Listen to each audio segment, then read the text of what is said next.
Hey guys, J-Man here. Okay, we're back in the danger room. This week, in addition to other random topics that come up, we're going to talk about Invincible, Falcon and the Winter Soldier, and Godzilla versus Kong. Now, throughout, anytime I mention Godzilla versus Kong, I may accidentally say King Kong versus Godzilla, and that's because I watched that movie 100 times as a kid, and it's fused into my brain as the title. It's like when you say King of the Monsters, I'm thinking about the original Godzilla, which I try to now call Gojira because that's the original name, and then King of the Monsters refers to the King of the Monsters, which is the new King of the Monsters movie. But like, it's tough. So I might say King Kong versus Godzilla. I'll try to remember to say Godzilla versus Kong if I can. All right, I got two guests with me today. We got 1407 Gray Malcolm. What's going on? How you doing? Hey, and let's Here. get Steve in there. Hey, Steve. Hey, All right, so I'm wearing my, uh, slightly oversized Godzilla shirt, but it's the only one that I have. That like I had another one, but it was like really. Oh, I no, I got a Mothra shirt. Darn, but Mothra wasn't in this movie, so I don't feel like wearing her shirt. This is more in tune. We'll do Godzilla after. Let's first of all, we were talking before we even started. Let's get back to Hobbit for just a second because we were just talking about the Hobbit. Gray, you were thinking, yeah, they could have just been the two movies, right?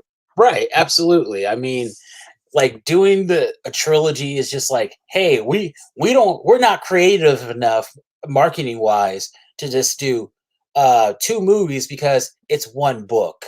A lot happens in the book, but like you can condense that. Like no one's gonna. It's a different time. No one's gonna sift through a 3.5 hour movie. We've seen this. Yeah. I think what happened was that the Tolkien estate really didn't want Peter Jackson to like continue this, and I think Peter Jackson thought, while I have the rights, let me try to put in as like much as possible because I read The Hobbit in one sitting. It's a great book. I have not read. I read the first half of the Fellowship of the Ring, and I could not get through it. This is not a knock on the Lord of the Rings. That has the most action in it. I know, it's just like I had these as a kid, and it's very tough. Like because like I'm a comic book guy, so it's like I need pictures. Yeah, you need to be visual. I get it. Yeah, but Hobbit I found very cool, and each chapter was like a cool adventure. So I did think that Bard, when he came in, is that the I forgot their names? Yeah, Bard. That's the main guy. Bard. That yeah. And it's like he kind of comes in the book and like all of a sudden he becomes the main hero. I thought, whoa. So I appreciated that they kind of expanded his character in the movies. I personally love all 6 films. So I'm good with it. I can watch the 4-hour versions of all of them. Mm-hmm. All 6 Lord of the Rings versus the 6 Star Wars. Oh, that would be an interesting versus because the first 3 Star Wars, like the prequels, are yeah. Hey, okay, all right. Like the prequels, we're seeing the rise and fall of the Republic. Okay, it has to be a little stuffy. I mean, yeah. I mean, and those movies should have been called the badassery of Obi-Wan Kenobi because he's awesome. No loss in those movies. Yeah, he's cool. Obi-Wan came out good. Yeah, Obi-Wan came out looking good in that series, for sure. Which is why he's the guy that they're picking to do a show on. Yeah, because he's obviously the best. The Emperor came out looking really good in the prequels. It's basically his arc, right? Like he's great. I mean, I don't know. Like Hayden Christensen was too whiny in the second one, and then I kind of checked out of his character. That's the problem. I know Clone Wars has retroactively fixed. I haven't watched Clone Wars, which is a fail. I own it all on Blu-ray. I own everything. I have everything, so I'm gonna watch it. And I know Clone Wars fixed stuff, but I couldn't get into him. I actually liked the boy when he was I forgot the Jake Lloyd. Lloyd. You know what? He was a go-getter kid. He's like, I want to go save the day. I'm like, okay, I can get with this kid. I liked him. And then he was just too whiny, and your skin is like sand or whatever, or your skin is soft. I was like, oh, bad. Yeah, the romance is horrid. The romance is so bad. I can't believe it's like something out. A love triangle between Obi-Wan, Padme, and Anakin. Yeah, I know. Like Padme got with Padme liked Obi-Wan, but he can't get with her because of the Jedi stuff. And Anakin is jealous of Obi-Wan because he loves Padme. That's easy to do. They could have done something to make that a little bit more complicated. I think the whole Jedi aren't allowed to love is dumb. I don't know where that even came from. That was never hinted at before. I don't think anybody really follows it though. Yeah, like what was the point of that? That was stupid. What they didn't really do a good job of in the movies was showing the fact that the Jedis were very arrogant and very just like they would have rules and it's like this is how it's always done. Like they tried to put it there, but it didn't connect. Right? Mm-hmm. The love thing was a perfect example. You could have had that where Anakin rebelled against it because he's like, I'm a Padme, screw you, Jedi. That didn't happen. No, it really did.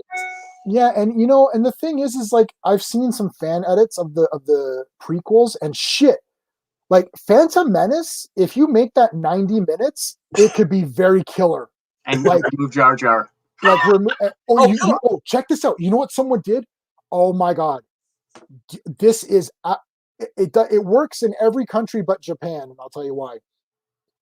Somebody took the Japanese dubbed audio for Jar Jar Binks and subtitled him and changed what he says to make him not as stupid, because then it's just a foreign language. So what I would do is I would actually dub Jar Jar with some fake language, like make like an Ewok fake language and re-subtitle it so he's not such a complete tool, and then you could edit out some of his silliness. And all of a sudden that fixes Jar Jar because he still looks interesting, right? Yeah. And you edit it down to 90 minutes, and all of a sudden Phantom Menace is like, wow, this is very exciting.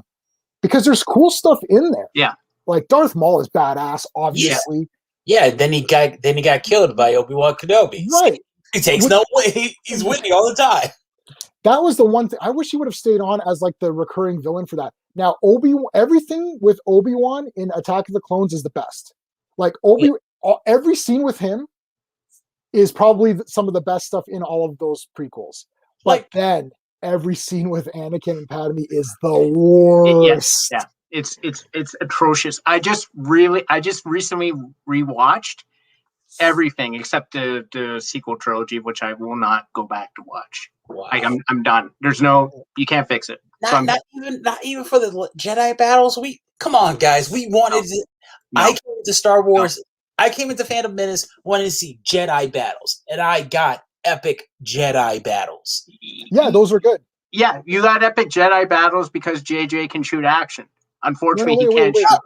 Wait. What are we talking about? Are we talking about Phantom Menace or Force Awakens? Yeah, Phantom Menace. Oh, Phantom Menace is... Phantom Menace is fine. It's fine. Like, you're talking about Force Awakens, right? Oh, yeah, no. Jar Jar is the only thing that kills that movie. Otherwise, it's fine. Like, I actually think now, going back and rewatching it, it's the best of the three because it's not trying to force Anakin Skywalker to become Darth Vader. He's just a kid. He's just trying to do good. It's a lot more natural, right? Like, other than Jar Jar Binks, there's actually nothing wrong with Phantom Menace, in my opinion. When you start to get into the whole Padme and Anakin, that love story kills the second one, and then trying to justify Anakin changing to the dark side kills the third one. But the first one doesn't have any of that. It's just literally like Anakin's trying to do good. There's that exciting pod race. There's the battles. Yeah. Liam Neeson is cool. Ewan McGregor's cool. Yeah. Like, there's nothing wrong with Phantom Menace except Jar Jar. He just bungles everything. He screws up literally everything, all the way up to the Gungan battle. He literally does not do anything right. If you go back and watch it, he does nothing right. He screws everything up. It's hard to... Absolutely. Yeah, you need to give the character redemption. I got nothing for that because it was great. All right. Attack of the Clones, I will say this. Obi-Wan and Anakin scenes were always really entertaining. If Padme's not there? Yeah. Yes. Anything with Obi-Wan is awesome. Right. Him going around investigating, like going to the diner. The diner was the great. diner thing. I'm going to do an amendment, Gray. I don't like how much Obi-Wan picks on Anakin. He's always like, oh, Anakin, you didn't do this right again. Oh, Anakin, you didn't do that right again. Like he does that. He's always doing that. And it's like annoying. And finally I'm like, Anakin, like, if you want to turn to the dark side because this guy's like pissing you off, I'm actually with you on that. That's true. Opposed to anything else. Yeah, that's true. It's like, you know what, Anakin or Obi-Wan, shut your mouth. It's like I'm doing my damn best. I still say that Obi-Wan could have taken out Palpatine in the last one. Revenge of the Sith, yeah. Revenge of the Sith. Oh yeah, he could have. He was ready. Yeah, like, he took out Darth Maul by himself. Come on. He took out Grievous by himself. Grievous has 4 freaking arms. Yeah, Grievous is a very interesting. Here's something that the prequel trilogy definitely has. Is that's a lot of cool, like, characters. Like freaking Grievous was like, you're just like, whoa, this guy's pretty cool. Yeah. And you know what? I like Dooku a lot. Christopher Lee's one of my faves. He was great. You know, and hashtag he was right. I mean, like, Dooku was right. Like, that's the thing about good. That's the thing about bad guys. They don't really need to lie. Yeah, right. It's horrible enough. That's a good point. Yeah. So I mean, I think you can some editing can take the sequel or the prequels from being like, oh, okay, to being pretty good. Like you can elevate them. Yeah. Some of the things you can't eliminate, but it is what it is. Okay, so let's get on to our first thing, which is the Falcon and the Winter Soldier. What episode was this? 3? Was this episode? Yeah, it was number 3. Yeah. 3. So what did we all? Well, Gray Malkin, what did you think of the 3rd episode? I loved it. They kept up the same energy from the last one. We learned a little bit more about that really pale girl with the freckles. Carrie. Carrie. Yeah, I looked her up and I'm like, what? She's African and British? Yeah. So she was Enfys Nest in Solo, the girl with the speeder bike. I've got her action figure is just over there. Oh, you know, remember she took off the helmet? It was her once. Only was only one. Yeah, so that was her. So she's the Flag Smasher, female? She's the leader of the Flag Smashers. That's what I'm just going to say. Yeah, but she's like, because she has the same last name as the main flags, like Flag Smasher himself, which is now a group of people, which I also have the first appearance of, which I didn't know I had the first appearance of. So yeah, so she's cool. What else? Also, Madripoor is amazing. Yeah. Who does? I want to go to Madripoor now. Dude, okay. Was this the first appearance in MCU?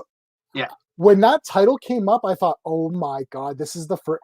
Dude, I was like, please let Patch be somewhere in the corner or something. Yeah. I would have died if that would have happened. You know, I wanted to see Viper. You know, that's just me. Just something, yeah. But also, did anybody catch those little blue X's on the gates at a couple of those? I may have. Yes, I thought I saw something. Is this X-Men? Right, I'm like, or is that Xavier? Right. Because oh my God, Xavier has a place. Yeah, I don't know. I'm guessing that'd be so cool. Yeah, I was stunned. And then Sharon Carter is there. I like her. I don't like her. I like her. No, she wants to be an Avenger so bad. Yeah, like it's like she's so thirsty for it. I'm like, ugh. And also, all right. Now, after Endgame and seeing that Steve did marry Peggy and everything, yeah, she knew that Steve was her uncle. She knew. No, but okay, I know. But they're saying that she doesn't know until he goes back, and then it's another. It's like the timeline doesn't change. Wasn't that the thing in Endgame, or they tried so badly to explain it? It's like. It's only in his future does he go back to the past. I don't think he affects any. I don't know. I got to rewatch Endgame. That was a very timey-wimey Doctor Who explanation of time travel. I'm like, okay, so wait, nothing changes. I don't get it, but I just went along with the ride on Endgame. but I think they're trying to say that it doesn't affect anything. But it is weird. No, it is weird. Yeah, because that's Sharon Carter. She affects nothing. Nobody cares about shit. Like we see Sharon Carter, we like, where's Black Widow? Okay. I don't know, man. First of all, that's the lead from Revenge. She's a Canadian. Yeah, sort of biased there. Oh, come on, man. Listen, we're biased. Canadians are super biased. Yeah. We don't get anything here. So when someone succeeds, we're mega with them. We don't care what they do. Canadians have a bunch of great people come out of it. I mean, you Ryan guys, Reynolds, our family. You guys got Ryan Gosling, Ryan Reynolds, Jim Carrey. Yeah. Now let's list the number of American and British people. Everybody. We saw rare successes because they don't happen a lot. So like we're always, she's going to get a pass. She's getting a pass. She's Canadian. Sorry. Just like that chick in Dark Fate. You guys got Drake. I don't know. I have nothing. Well, I do know who Drake is. I do like Drake, yeah. But again, I don't know if that's because he's Canadian or what. Yeah, he's Canadian. He's Canadian. My bad on that. But I think the one thing is, how great was it to see Zemo back? Daniel Bruhl's Zemo. Yeah. That guy. Oh, when he put on the purple mask, I'm like, just stay with that. Just stay with the purple mask. That was the best, And I found out the actor was really excited to actually get the purple mask, which is awesome. I really like the Zemo character. When he shot the scientist, I thought that was terrific. That was awesome. He's like, yeah, I'm still trying to kill anything to do with the super soldiers. So I thought that was terrific. I love the fact he's got the coat. I love the fact he's like, hey, I'm a Baron. Yes. Right? I was a Baron. You guys, till you took everything from me, I was actually rich. Yeah. All of that was terrific, man. I love Baron Zemo. I hope he stays on for the rest of the series. I don't know. I can't say enough about that guy. He's just terrific. He said some really good, he had some really good, nice things to say. When they were heading to Lowtown, Sam was saying, "Why do I look like a pimp?" And Zemo was like, "Oh, you know what? What only an American would think being fashion forward would make you a pimp." That was good. That was good. Zemo got some at like that point. He got him.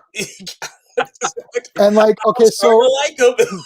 I've watched several shows in the last couple of days, so I could be wrong, but were they playing the Superfly Curtis Mayfield song in Falcon or Winter Soldier, or was that something else I watched? Because I feel like it would have fit there if they were playing. Maybe it was watching again.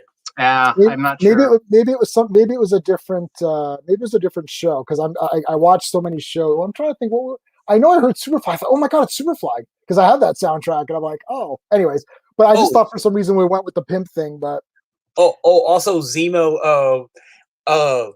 When Zemo and Sam teamed up against Bucky, when they said like about that the Marvin Gaye record, and it's like, I didn't like it. It's like, you didn't like it? It's like, what are you talking about? It was a great summary of the African American experience. Yeah, and then Zemo's like, it was great too, and he's like, well, he's not wrong.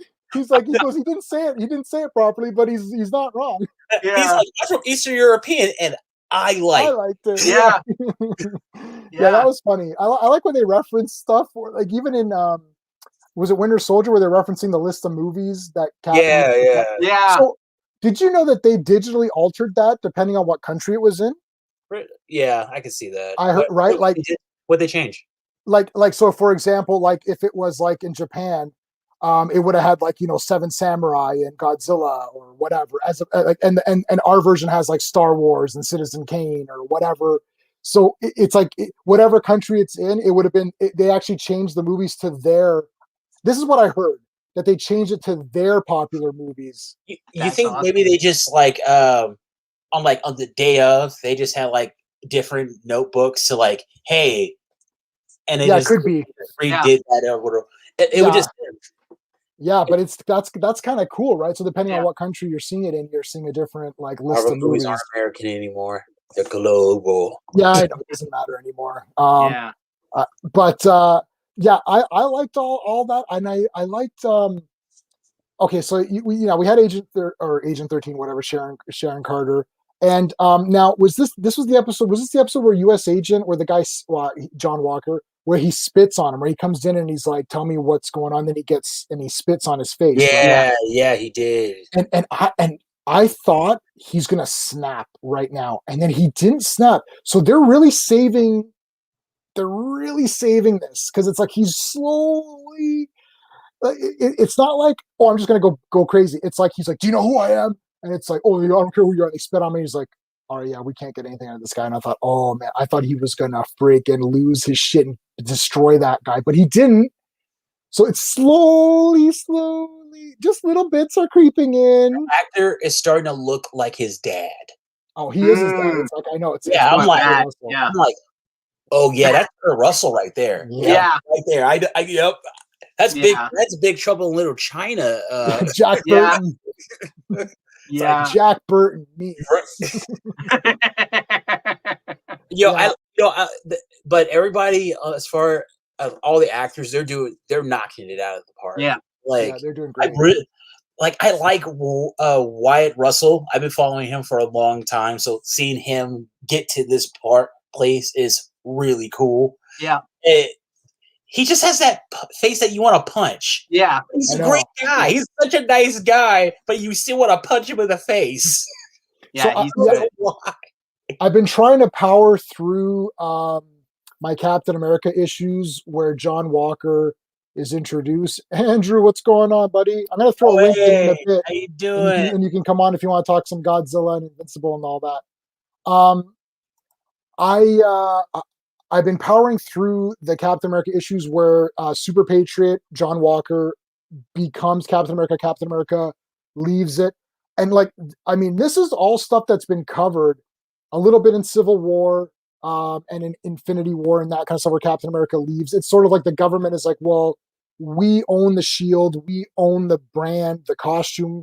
You're going to be the soldier we want you to be. And Captain America's like, well, I'm not going to do that. He gives it up. And then they're like, well, we need to find someone. And they get John Walker. And it's that fine line where John Walker is like, well, I'm a soldier. I'm a good guy. I help people. And they've got Battlestar with him as well, who actually looks like Bucky first before he changes to the Battlestar costume, which I really like the Battlestar costume. I don't know why. I don't know. I just thought he looked cool. And I'm liking what I'm reading. And now Cap's like a bearded guy and he's off doing whatever. So I'm trying to power through these and they're doing a pretty good job of like depicting that, because even they're even saying like, oh, should we give it to Falcon? Actually, the government is sitting there saying in an issue, and this is, I don't know what year this is, 80s or whatever. And they're going through candidates. They're like, well, should we give it to Nomad? And they're like, no, he's too wishy-washy. Yeah. They're like, should we give it to Falcon? And they're like, no. And this is addressed in the comic. The head of this committee is a black guy, and he's like, I don't think they're ready for a black Captain America. And this is whatever 1980. I don't know what issue. You can look it up. And this is right out of the comic. I'm not making this up. The guy literally says that, and then they move on to the next. And I can't remember. They literally go through every Captain America. Who else did he work with? Oh, I can't think of the others now. But they literally address this. And this is coming right out of the comics. So they're doing a good job of like meshing the comics. I love that, what you just said.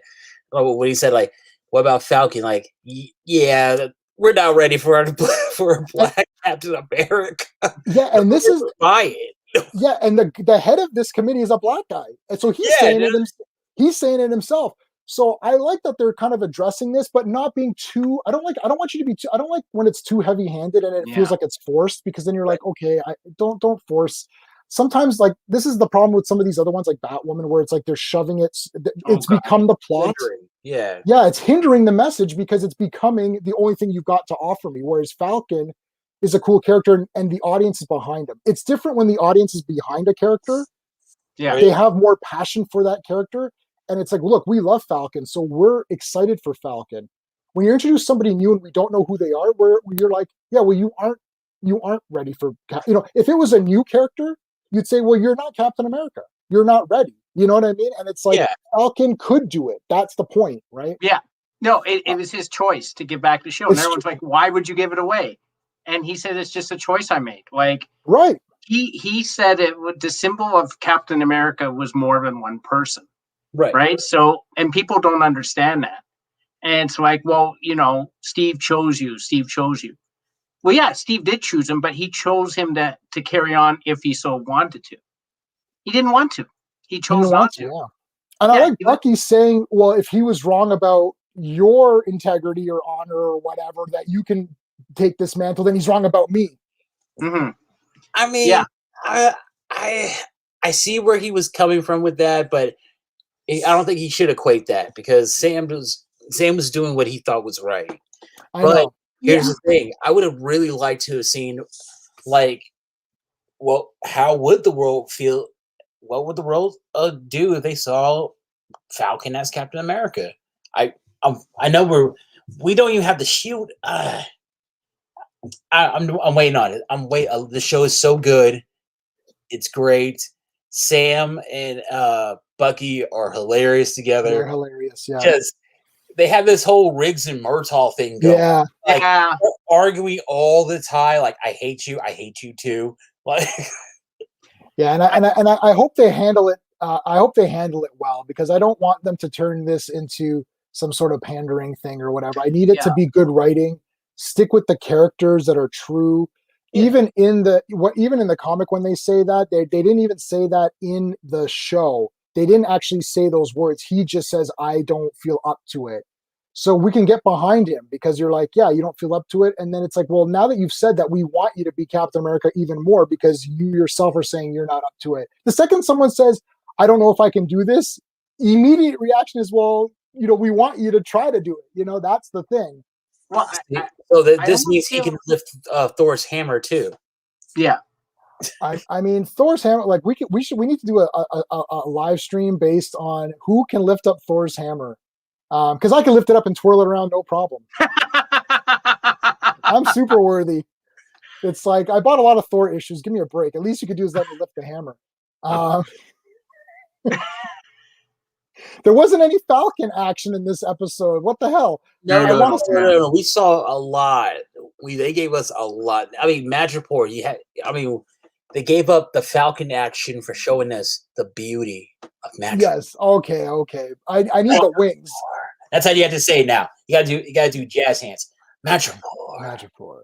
I also like that now we got the Wakandans back in it, right? I do enjoy that.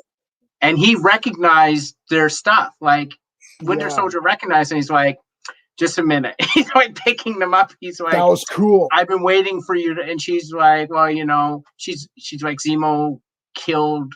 It's basically, Zemo killed our kid. Yeah. So we're going to take him out. It's, you know what? It's kind of like the whole, the Claw thing. They were looking for Claw. They don't stop. That's That's Claw. That's my one. If I have to point out a flaw in Black Panther, I gotta point out Claw because I feel that they really underuse that guy because he's a great villain. I would have loved to have seen him become the energy form. Maybe they would in part 2 have him be like the energy form with the hand and all that. Like I understand he had the open up hand that shot, but I wanted him to be like Claw from the comics because I always thought he's a great villain for Black Panther. But they didn't. He was cool, but didn't do enough. I just like Andy Serkis. Just make his role bigger anyway. Seriously. Yeah. But yeah, I want to know who the power broker is. Yeah. So in the comics, he's got like this big armor. So they're talking about power broker. So as I said, I'm trying to get through these issues. Yeah. So right now they're talking about the power broker. And we have to see where I don't know where they're going to go in the comics on this because I mean these are comics that I had when I was a little kid. So like at best I skimmed them out. At worst I looked at the pictures and moved on. Right. So I'm trying to get through these issues. Power Broker's been mentioned in the comics, and I can look. I mean, we could look him up and see him. Right. Like I kind of know who he is by just looking him up. But I'm interested to see how he's going to be visualized in this. And I don't think Zemo. So if Zemo is not with the Flag Smasher, like they're setting up a lot of stuff in this show. I hope they're going to be able to get all this through in the next like few episodes because I feel that they're setting up a lot, and I hope they well, can he get doesn't through like it the all. Flag Smashers because they're super soldiers. Yeah. So he's trying to take them out. So like, okay, so there's Flag Smashers, there's and their agenda. There's Zemo's agenda. There's Falcon and Winter Soldier trying to stop all of this, and then you still have U.S. Agent and John Walker, Cap, and Battlestar trying to stop Flag Smash. Like, you need one of those charts where it's like who's fighting who, and the Wakandans are now getting thrown in. You're like, whoa, like, how many episodes is this gonna be? Like, I feel kind of bad for Walker though, because he's a new hero trying to break into the superhero bit in the community, but like they're super cliquish. Yeah, like yeah. I mean, that's all right. I mean, that's the reason why we have so many classic rosters in the current era, because those teams, like, I'd rather take these guys I know instead of somebody new. It's like Justice League. Yeah, and this is basically getting into this is the Superman, like the Super Soldier Serum has become the Krypton of Marvel, where Krypton was blown up and there was only one survivor. Well, except Supergirl. Well, except Zod. Except for it's like there's only one super soldier. Well, except for Battlestar or whatever. Except for this guy. It's like and Isaiah. And then there's this, and it's like, okay, how many super soldiers are there? There seems like there's a lot of super soldiers. It's like, I mean, as far as we know, there's like, what, 10? Like, well, 9 because that one guy killed himself. I mean, do you count, like, I don't know. Like, see, the thing is that, like, well, if you count Isaiah, he's in there. Do you count his son or his grandson? Is that guy going to count? Does that guy count as a superpower guy? Because I don't know that character. I don't know who that is. Young Avengers. Like, he's a Young Avenger? Awesome. Yeah. Okay, so that's another, and the Super Soldier, okay, I'm going to, in a couple, not this Friday, but next Friday, I have a guy who runs a Captain America podcast, and he runs a Captain America Facebook page, and he literally has every issue from 100 and on. Like, he has every Captain America. So he's interviewed the artists and stuff. So I'm going to ask him, but what are your guys' interpretation of the Super Soldier Serum? What I thought it was, and what I thought it was before, was that it makes you the best human you could be. But now it seems like that's somewhat been retconned to say, well, you're even stronger.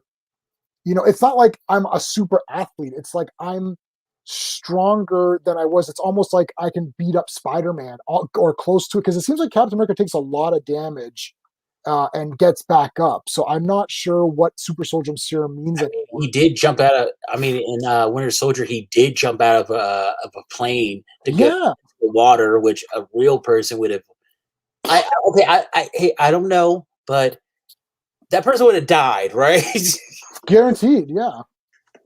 Like, I don't understand why they think that's cool. Like, I think the Super Soldier Serum is basically saying this is the best a human being could ever be, because what we're saying is that human beings rarely attain perfection in physicality or anything. They're basically saying, in my interpretation, is if you take this serum, you are the alpha human that they could ever attain in your species, right? That's how I sort of take it. So what they're saying is that if you obtain that, you could take that sort of a hit and get up. No one can do that because no one's at that level, right? The way I was looking at it, I always thought, because originally it was developed for the Nazis, so they were trying to make, like, the perfect man, right? Which sounds weird in today's context. Oh yeah. So I don't really know. I thought it was just, it's supposed to make you the best that you could be, but now it's taking away all the positive qualities and just saying, like, okay, we're just going to make you the best, or the best that you could, like, regardless. So the question I would pose is that, let's say that I took the Super Soldier Serum, and then let's say I'll pick someone who's like let's say Arnold Schwarzenegger in his prime. So Arnold Schwarzenegger in his prime and I both take the serum. Is he going to be stronger than me because he's already stronger than me? I would say no. No, because we would be the same. Yeah, he would be the same because what we're looking at is that Steve Rogers was a tiny little guy. He was a weakling, and he got buffed up. Right. But if Chris Evans' current edition took that, he wouldn't change. You see what I'm saying? Like he would be the same size. I mean, like just like they're a little stronger and they can jump higher. Yeah. I guess they do that. I guess they are more durable than a regular person. Yeah, I think so. The interpretation now comes into play where what do you interpret a perfect human being to be capable of withstanding? Right. Could that person, block a truck? Right. Like if we were at our peak, could we block? And I'm not talking about Lucy. I don't know if you've seen that Scarlett Johansson, which I think it was great. I thought it was great. Yeah. But where her mind is expanded to the point where she can just create, anything she wants. But like, it's like you got a shield and you block a truck. Are you okay? So that's where because like for me, I'm thinking it seems like you're stronger than you would be if you took that serum. Comic book fan, what's going on? Godzilla vs. Kong was amazing. It definitely was. We're going to talk about it. Yeah. So that's I'm wondering what this when my guest in a couple of weeks is going to say. I'm interested to hear his point because I always thought it was just like the best a human could be, but it seems like he's a little bit better. Like Thor coming down with that hammer in Avengers like part 1 or whatever, like Captain America, like I guess maybe the vibranium shield absorbs it and fires it back too, I guess, but it just seems like, well, wouldn't he be crushed if he was literally just peak human? Yeah. You know what? I would like to see what effects the super soldier serum would happen to somebody who got it passed down to him, like Isaiah's son. Like, does it? I mean, that's him. That's that's baseline him. So if he were to take the super soldier serum, would he be stronger? Right. That's a good point because he's inherited some abilities probably from his from Isaiah. So then now if you give him the serum, is he even better? Or is there a level of peak human that you cannot surpass and people just start at different levels? So Steve Rogers started here and he got to here. Let's say Arnold Schwarzenegger is already here and he got to here. Right. And I'm here and I just go up a little bit. So yeah. But you know what I mean? Like, so it's interesting. And you know what? Like, what if you got to start because what if Falcon takes it? Because Falcon and John Walker and Battlestar, they don't have, or do they have the serum? No, they didn't. No, they don't have it. No, Freckles, she's the only one who has it. She has it, yeah.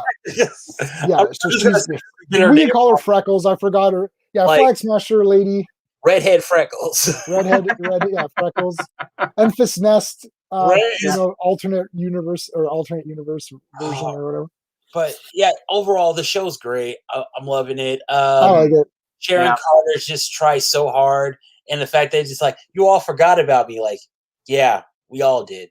Sorry. You couldn't. No, I didn't forget about her. She's our Canadian. Listen, she's our Canadian girl. We're sticking with her. She's from Revenge, which got kind of stupid. But she doesn't even live in Canada anymore. It doesn't matter.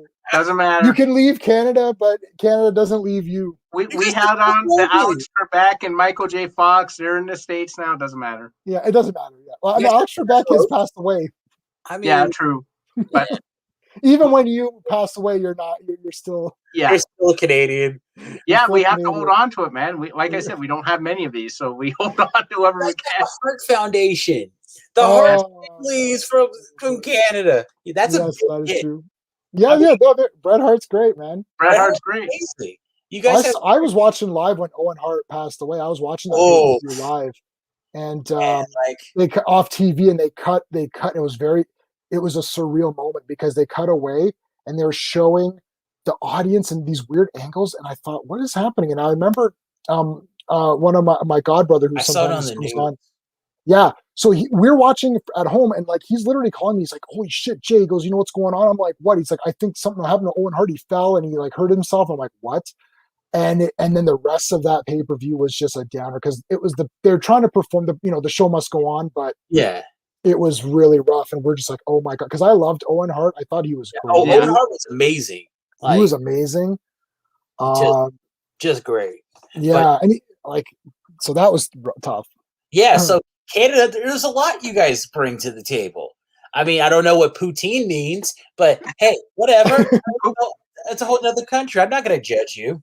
Poutine is an artery clogging thing where it's fries, gravy, and cheese curds. It tastes amazing. It tastes better than it sounds, but you can only have it once in every 10 years because you'll probably drop dead of a heart attack. Yeah. But yeah, we are Canadians are notoriously thin-skinned. Really? A lot of the time, especially in the sporting world, you'll hear them say, "What do the Americans think?" That happens all the time. If an American happens to say something disparaging about Canada, it throws the entire country into a tizzy. They're like, "Oh my God, the Americans don't like us." No, I told you, half your country doesn't even like the other half. I don't know. That is going to be true. Okay. All I know about Canada is from this show I started watching called Letterkenny. Yes. Oh Yeah. God. Hilarious. Oh my gosh. It's it is hilarious, but that's one little. Yeah, I know. It's one little section. It's so funny. Yeah. No. Well, I still say excuse me when someone hits me. I know that's a joke, but it actually happens. People walk into me and then both of us say excuse me as though I did something. It's you walked into me, dumbass. Yeah. It's but we still say excuse me. I hold the door for everybody. I hold the elevator for everybody. Even when someone's running, and I still hold the elevator for them. And then it gets to that point where the elevator door wants to close because it's you only have a certain amount of time, and I'm still trying to hold on. Hurry. That's just having manners. Kindness is nothing. That's just being a nice person.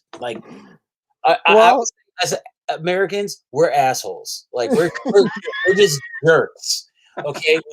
I've only been I only been once. I had an experience. I went to New Jersey to visit my friends once, and I found everyone to be pretty cool. I thought everyone seems pretty good, and I keep hearing all the Americans are all asses. I'm like, I'm not. They seem all cool to me. I don't know. I've been to the States several times, different cities. Never had a problem with an American. I've had problems with American actresses when they've come to Canada to shoot movies that I was doing an extra in, but that's another story. But no, generally whenever I got into the American, I remember I was in New York and my dad's disabled and he can't stand up properly. And we were in New York, we were in, I forget the store. It's one of the big stores. And my dad was struggling, and this lady who I didn't know came over and said, "Oh, can I help you? This is in New York, right? Where it's supposed to be all New Yorkers are they don't care about you." And I'm like, no, never had that experience. Always had fine times in the States whenever we've gone there. So Captain America is making people, he's making everybody a little bit more, I guess happy or whatever, But let's talk about Invincible. Everyone's watched Invincible, right? Yeah. Oh my! Wow. Yeah. So okay, now I've read the first. I want to say I could actually get it on my iPad. I read probably the first 20 issues. Have either of you guys read the comics? No. I started the first couple of issues, but I fell out. My interest waned. Yeah. So Steve, you haven't read any of it, right? No. Is there only 3 episodes out right now? There's 4. Okay, so I didn't see the 4th one, but it doesn't matter because I read the first 20 issues, and so far they're covering those first few. So okay, now who knew the ending was coming? No. Of episode 1. I gotta say, until that ending came on, I was like, "What's the big deal?" Right. I honestly thought that because I was sitting there, I'm like, "Okay, they're just deconstructing the superhero genre again." You got a bunch of characters who are obviously the Justice League. He's finally got his powers. His dad is obviously based on Superman. I'm like, it's okay, but I'm like, okay, don't see the big deal. And then the ending happened. I went, holy shit! This is insane. He's a dick. Omni-Man is a dick. I was no serious. And they were all great characters. Well, I feel like something's happened, obviously, right? Because I don't feel this is the same character I think I feel like there's something that happened in between. Okay, all right. This is what I think. All right. I know the whole thing. So this is interesting. Interesting. Let's hear what you think. Okay, when he went through that portal to that other planet or dimension, he said, "Earth's not here for you to conquer." Not he said for you to conquer. Emphasis on you. Yeah. I think he's there to take. I think. Okay. I think he thinks that he's king of Earth, like, or something. So, like, no, like, I don't know, like something about it, like his story doesn't add up. Like, we're from the peace committee. Like, no, I honestly feel like something happened in between. Like, I don't feel like what would be the trigger for him to decide to do that? Like his son getting his powers. His son working with something's off. Something happened in between. Oh, Steven, you know what it was? Think about it. Remember when they showed that they had that security guard take his son out to England, and he said, like, hey, everybody thinks the queen's a really nice person. No, she's a tyrant. All this is a symbol, is a tribute to her blood, to all the people that she's killed. Right. That I think that something like that might be going on with Omni-Man. Wow, like, this is really interesting. So you think he always had this intention in mind? He just didn't show it till now? I mean, how would you take over the world? Would you just go in guns blazing, or would you make the people love you? So when you say you're king of the world, they're like, oh, yeah, he protects us. He's been showing up. You know, it's the fly with honey and vinegar kind of thing. He's doing it with honey. No, it's a very interesting take, and I think it's very plausible. I just feel like you can see how he is with his wife now. He's 180'd in some way, because even if you came in with like these intentions, I don't feel you can be 100% on 100% of the time. Yeah. Something needs to have happened to trigger that change, and I feel like something happened that we haven't seen yet, and that caused him to take this thing, because there has to be if you're thinking that way, it's got to be a tactic thing, right? Like there's got to be a tactical plan in place, and I haven't seen what that tactical plan was to kill the Guardians of the Globe and instill his own thing. I feel like he's trying to instill a puppet regime, right? With his son. I think he probably wants his son in there, and then he can control his son. I think that's possible, but I want to know if it's what you're thinking. What was the trigger to say, okay, I'm now at this stage in my plan that I can start acting this way? Because if it had to be something where you're on all the time, like his wife would not, he'd have to convince his wife, because even his wife is sort of looking at him like, something's not right with you, right? Okay. And it seems okay. All right. Steven, it popped to me. Okay. Remember when Invincible went to talk to Alan the alien, and he said like Earth's scheduled for execution, and he's like, "What are you talking about? It's the wrong place." And then they went to that Martian planet, and the Martians are saying, "Hey, what are you talking about? Earth's scheduled for execution. They're about to blow that thing up." I think Omni-Man's a part of it. Okay. Like either he's like a scout or something, or he's the person who's gonna defend it against what's coming. Like he's gonna have to plead the case. Yeah, I think you're right. I think it is connected in some way I'm not aware of, but I just feel like for the character himself, like it's one thing. It's sort of like, have you seen The Boys? Yeah. The boy. Oh, you mean they're just villains? There's no superheroes in that world. They're just villains. But Homelander is more like what you're sort of suggesting to me, where he's got this very public face where he's like, oh yeah, and then privately he's like, I don't give a shit, screw them all. Where Omni-Man seemed not to be that character until up to the ending. Unless I missed something, He seemed to be really very subtle. Superman. He was saying little bits. He was saying little bits. Like he would say like a little. So he would say something kind of slick, like something think that he's being helpful. When he was like, "No, forget them." Like he was saying, like you don't need to be with the government. He was telling you, you don't need to be with the government in order to be the hero. You got to know the difference. You're not this all the time. Like, and he's very open with his powers, which I find really cool. And the fact that his wife knows, and there's still, I think his wife has something to do with it, like really indirectly, because with all that execution stuff going on, I think he may have been a scout, but like everything changed when he met his wife, because he kept on saying, "You changed everything for me." Right. What if it's like an Invader Sim situation? I mean, it could be. I don't know. I just feel like he's gradually like he changed like that, and you don't change like that without some sort of big event happening to you that we didn't see yet that they're going to reveal. I don't know. Like I just feel that way because even when he was training him at the beginning before the ending, it was very. He wasn't, and then at the end, he was going to like after the accident when he's training him, he was literally going to like wallop him at one point. He's going to wallop his own son, which I didn't feel he was ever going to do prior to that ending, unless they did it in a way that was so clever it missed my radar.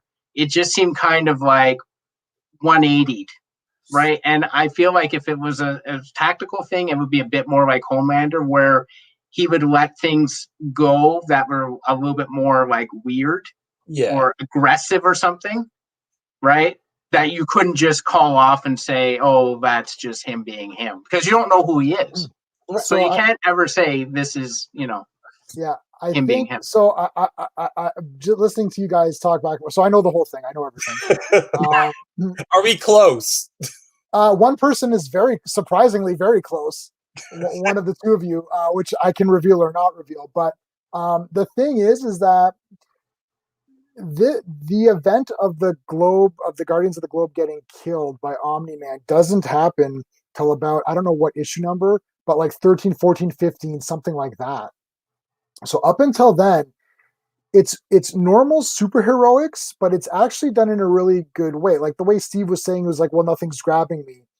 In the comics, the way that he gets his powers really fast, and they're training with them, and you're introduced to other characters, and this cartoon has changed a few things. One thing was very odd because the green, I don't remember the name, but remember the girl that was all green? Green Ghost. So that was actually it was a black woman, right? Yeah. It's actually a black man in the comic, and they changed it to a woman just to have her get killed. I'm like, oh, okay, because he gets killed in the comic too. You're like, all right, but anyway. But that's his friend. Scary, though. That's weird. Yeah, that was scary. Yeah, his friend is actually straight in the comic, and the friend is dating Adam Eve. Oh, and Mark, like Invincible, is dating Amber. Like, so that's the same. Right. Okay. They did make Amber in the is she black in the cartoon? Yeah. Okay, because I think she's white in the comics, but it doesn't no.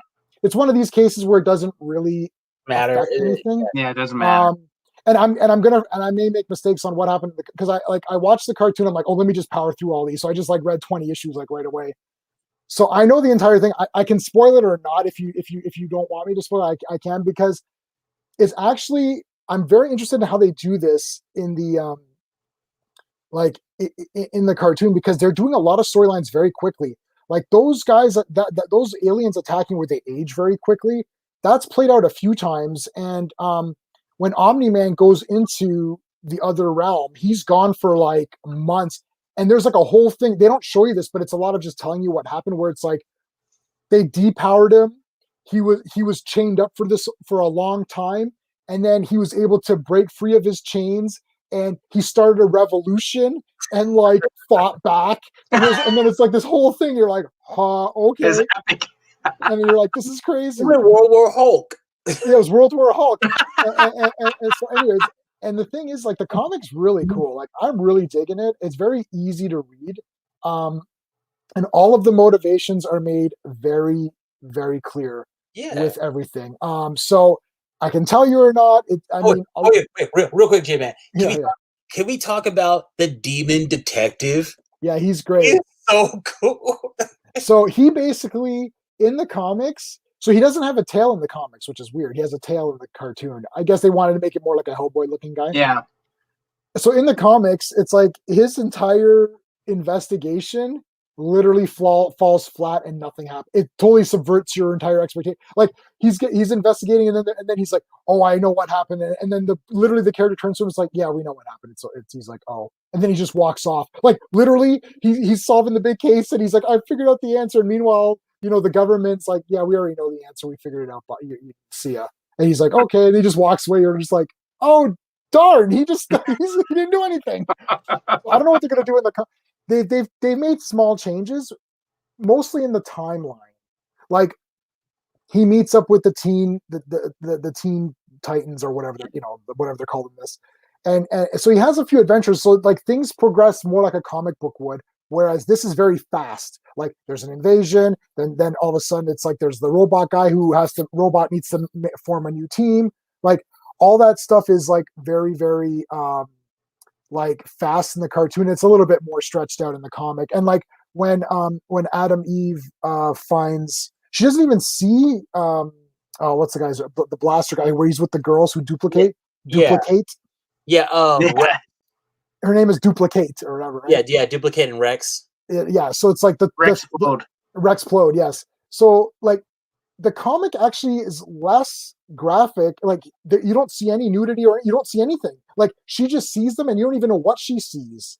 And then she goes back to Invincible. She's like, oh, I just saw Duplicate with Rex and this is awful. But you don't actually see them together. And he doesn't come out and say, oh, in his towel and be like, oh, I'm sorry. Like the cartoon's actually making it a little bit more edgier than the comic was. But so I don't know. You can let me know. Do you want me to spoiler or do you want to watch it? You want to watch it play? I'll watch it. I'll watch it. All right, I'll watch it. All right, so you guys can watch it too. How she's like she's figuring it out, and the demon detective's like, yeah, she already knows you did. She already knows you're lying, Omni-Man. And Omni-Man's just like, who do you think they're gonna believe? Me or a demon who's trying to stay out of hell? I'm like, he's a cool character, and the little girl that turns it Monster Girl. Yeah, that's cool, man. Did they reveal in the cartoon the way her powers work? Yeah, they talked about it. Like she de-ages every time she How much does she de-age though? She's about 25 or 29, I think, in the comic. 24. Okay, so I think that's the same. So that's how old she is. And the thing is like she finds one of the other male heroes very attractive. Oh, and here's one thing they didn't show. Black Samson, he's one of the characters that lost his powers, right? And then he has a suit made. Has that been shown? They talk about it. They talk about it. So his butler becomes a villain, and he becomes the prime suspect because he comes to attack the heroes because he's pissed off that once Black Samson lost his powers, the Guardians didn't care about him anymore. So it's like the butler becomes like an enemy for like an issue or whatever. It was pretty neat. That's awesome. So it's like seeing Alfred in the super suit fighting the other guys. You're like, oh my god. And then when they capture him and put him in jail, he's like literally dusting his stuff in jail. he's still performing his duties. Oh, the robot. Yeah, I kind of understand where he's coming from.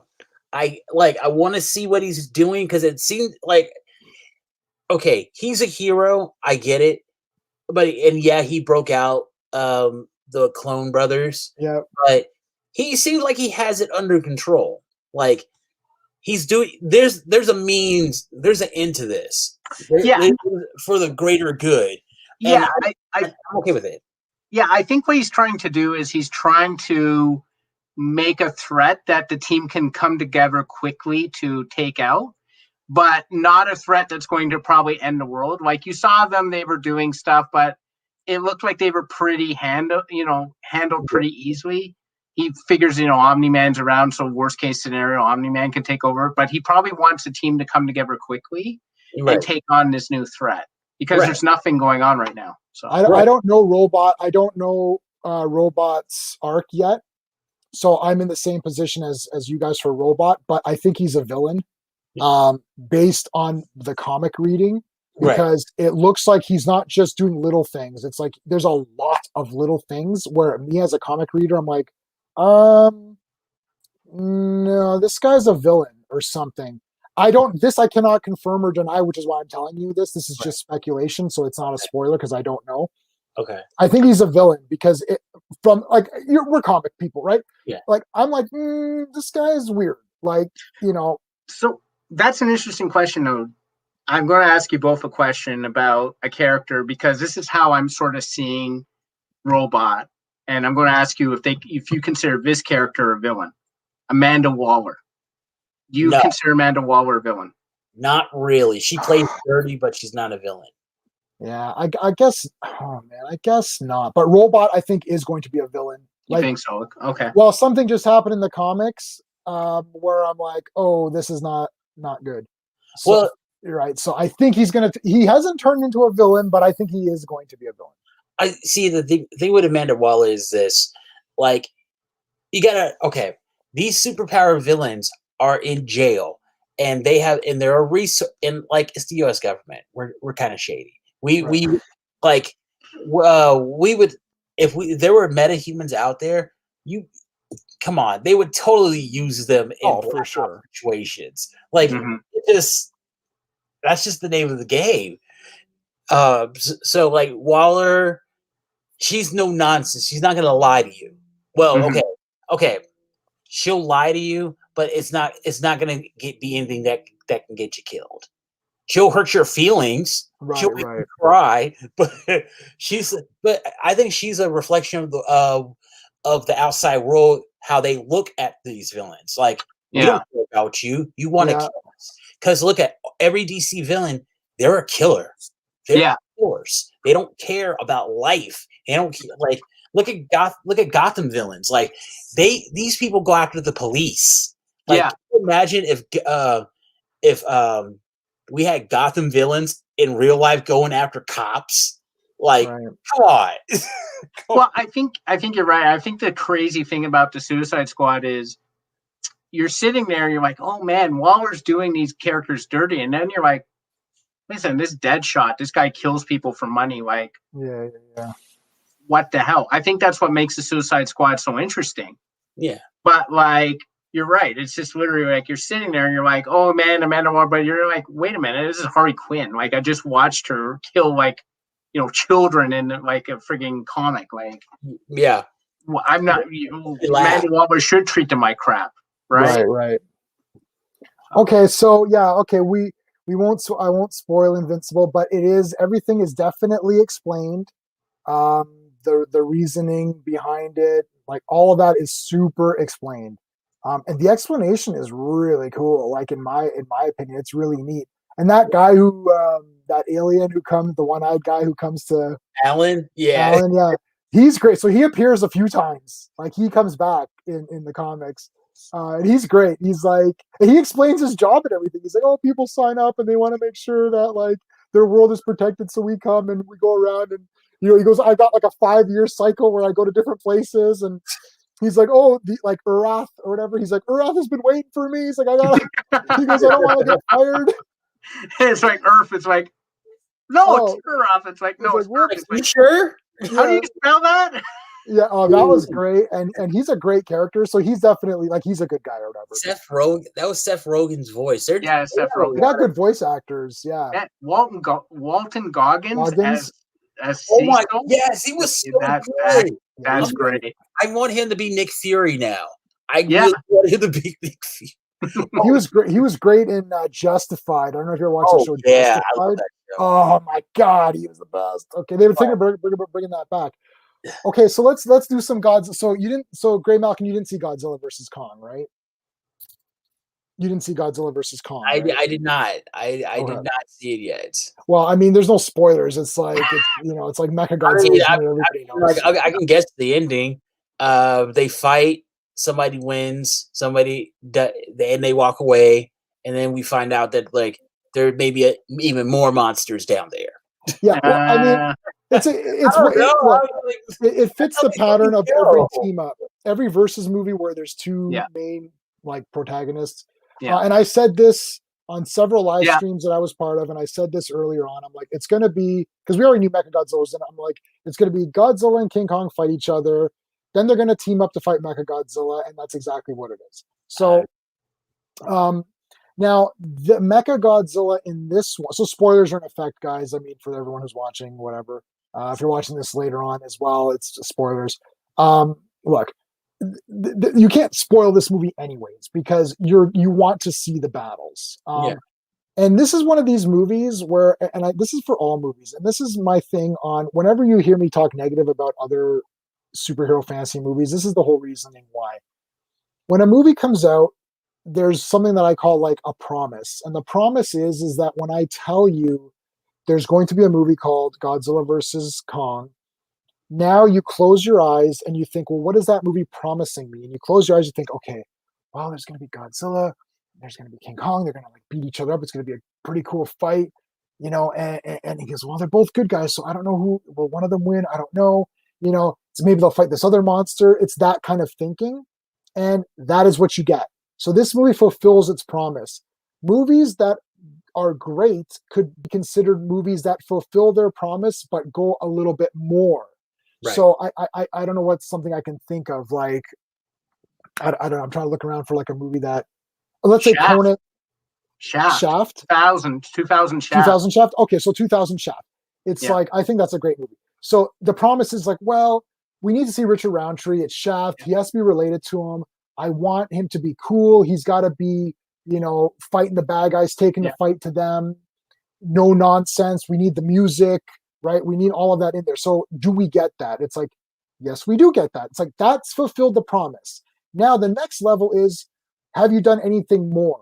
Yeah. And I liked the way that they did with Toni Collette, where she witnessed the crime and she took a bribe, and the way Shaft responds to that is by saying, you know, you must have felt really bad. Like you would think that Shaft would say, oh, you're an idiot. How dare you take a bribe, and, you know, you're hindering justice and all this. He doesn't give her a lecture. He's just like, look, I understand. It's like, you're just like some lousy waitress. Like, you know, you took a bribe to keep your mouth shut, and that's it. So I like that. And I like Peoples Hernandez, who I thought was a super, very interesting character. Man. Jeffrey Wright. Yeah, he's great.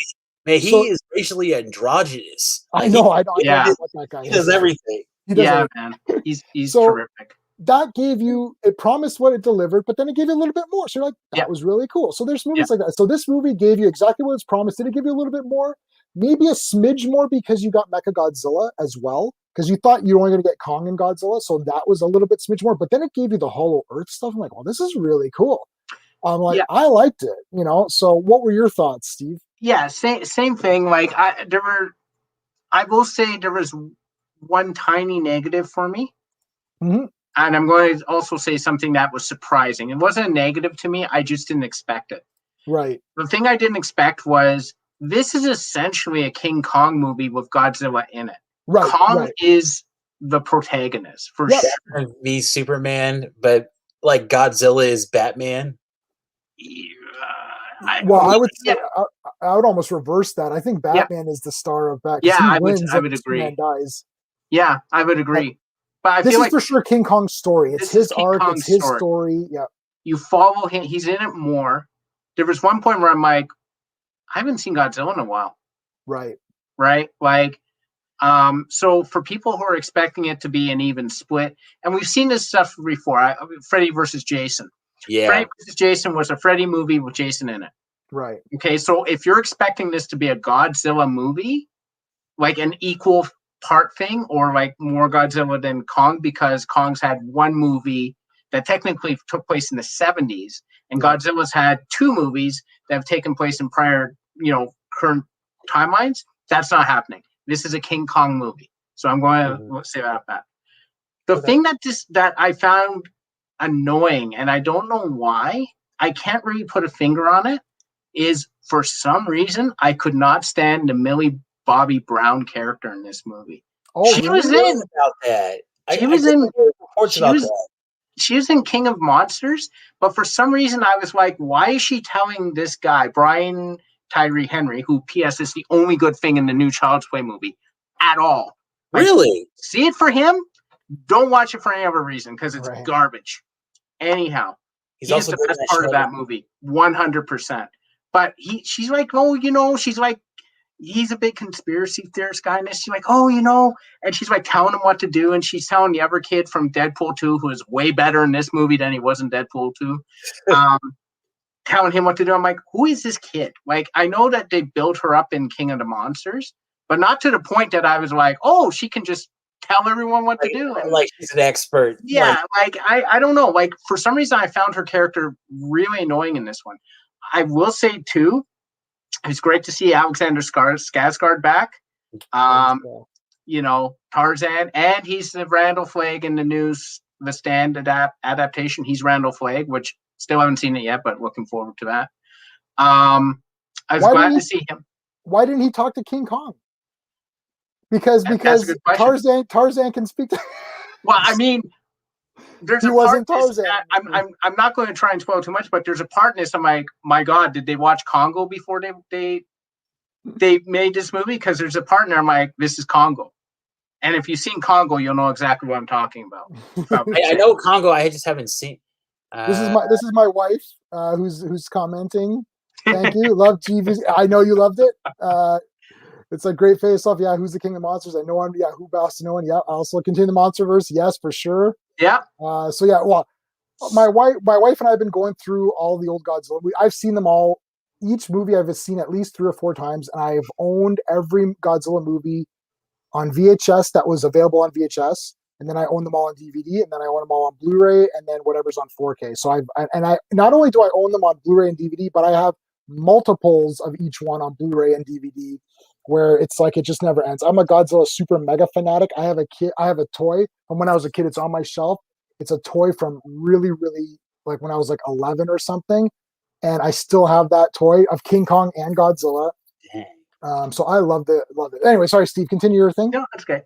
I think the biggest thing, though, and this is unfortunate, and Gray Malkin, I don't know if you're experiencing this in the States like we are. Sure. This is a movie we missed out on by not seeing in the theater. Yeah. For sure. Yeah. Like, this is like, the theaters are closed up here. This is an experience. They're open out here, though. Like, they're open out here, but nobody's going to the theaters. Like, no one's going? You know, people are scared. It's so unfortunate, and you can't do anything about it, but it's so unfortunate that we didn't get a chance to see it in the theater, because this is a movie that would have looked terrific in IMAX. It looked great on my TV. This is one where you fear, oh my God, like I got a little bit worried, Jay, when like they were on the carrier, and I was like, oh my God, are they going to fight here? I can't see anything. Then, you know, again, like in the city, I saw everything great. Like, I saw everything. It's a spectacle movie. It's one of those old-fashioned spectacle movies that you pay your money, you get your popcorn, and you sit there and you get transported to a different world for almost 2 hours, and you get everything you pay for, and you walk out satisfied. And I was satisfied by the time it ended. And that's all I could ask for. I wanted to know, do you guys have drive-ins up there? Because, like, yes, we do. There's a drive-in by my house. That place is packed every night. I can believe it. Showing Godzilla there, like, this pandemic has really done well for the drive-ins. Yeah.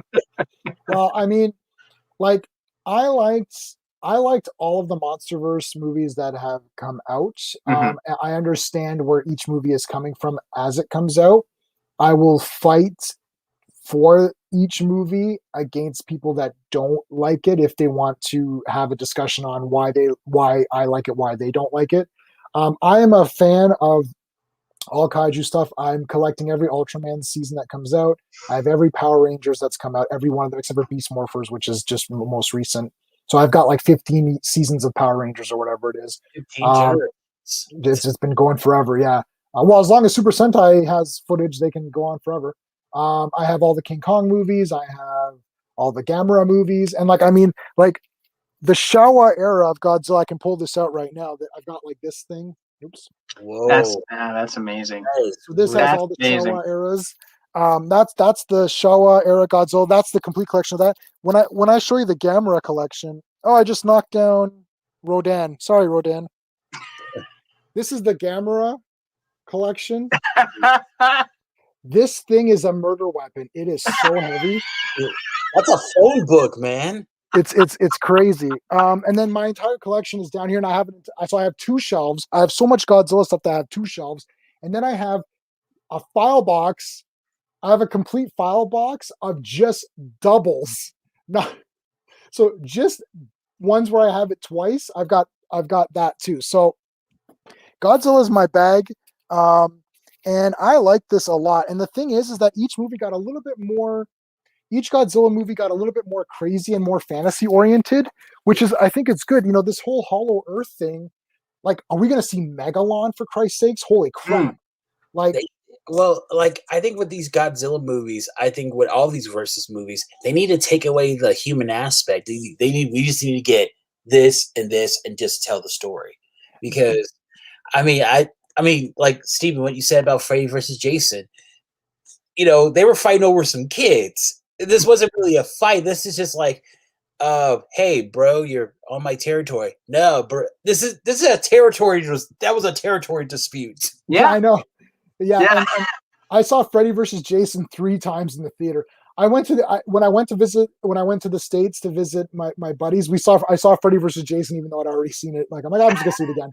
So the first movie I ever saw in the United States was Freddy versus Jason. And the thing is that Freddy versus Jason gave you Freddy kills because there was nightmare kills.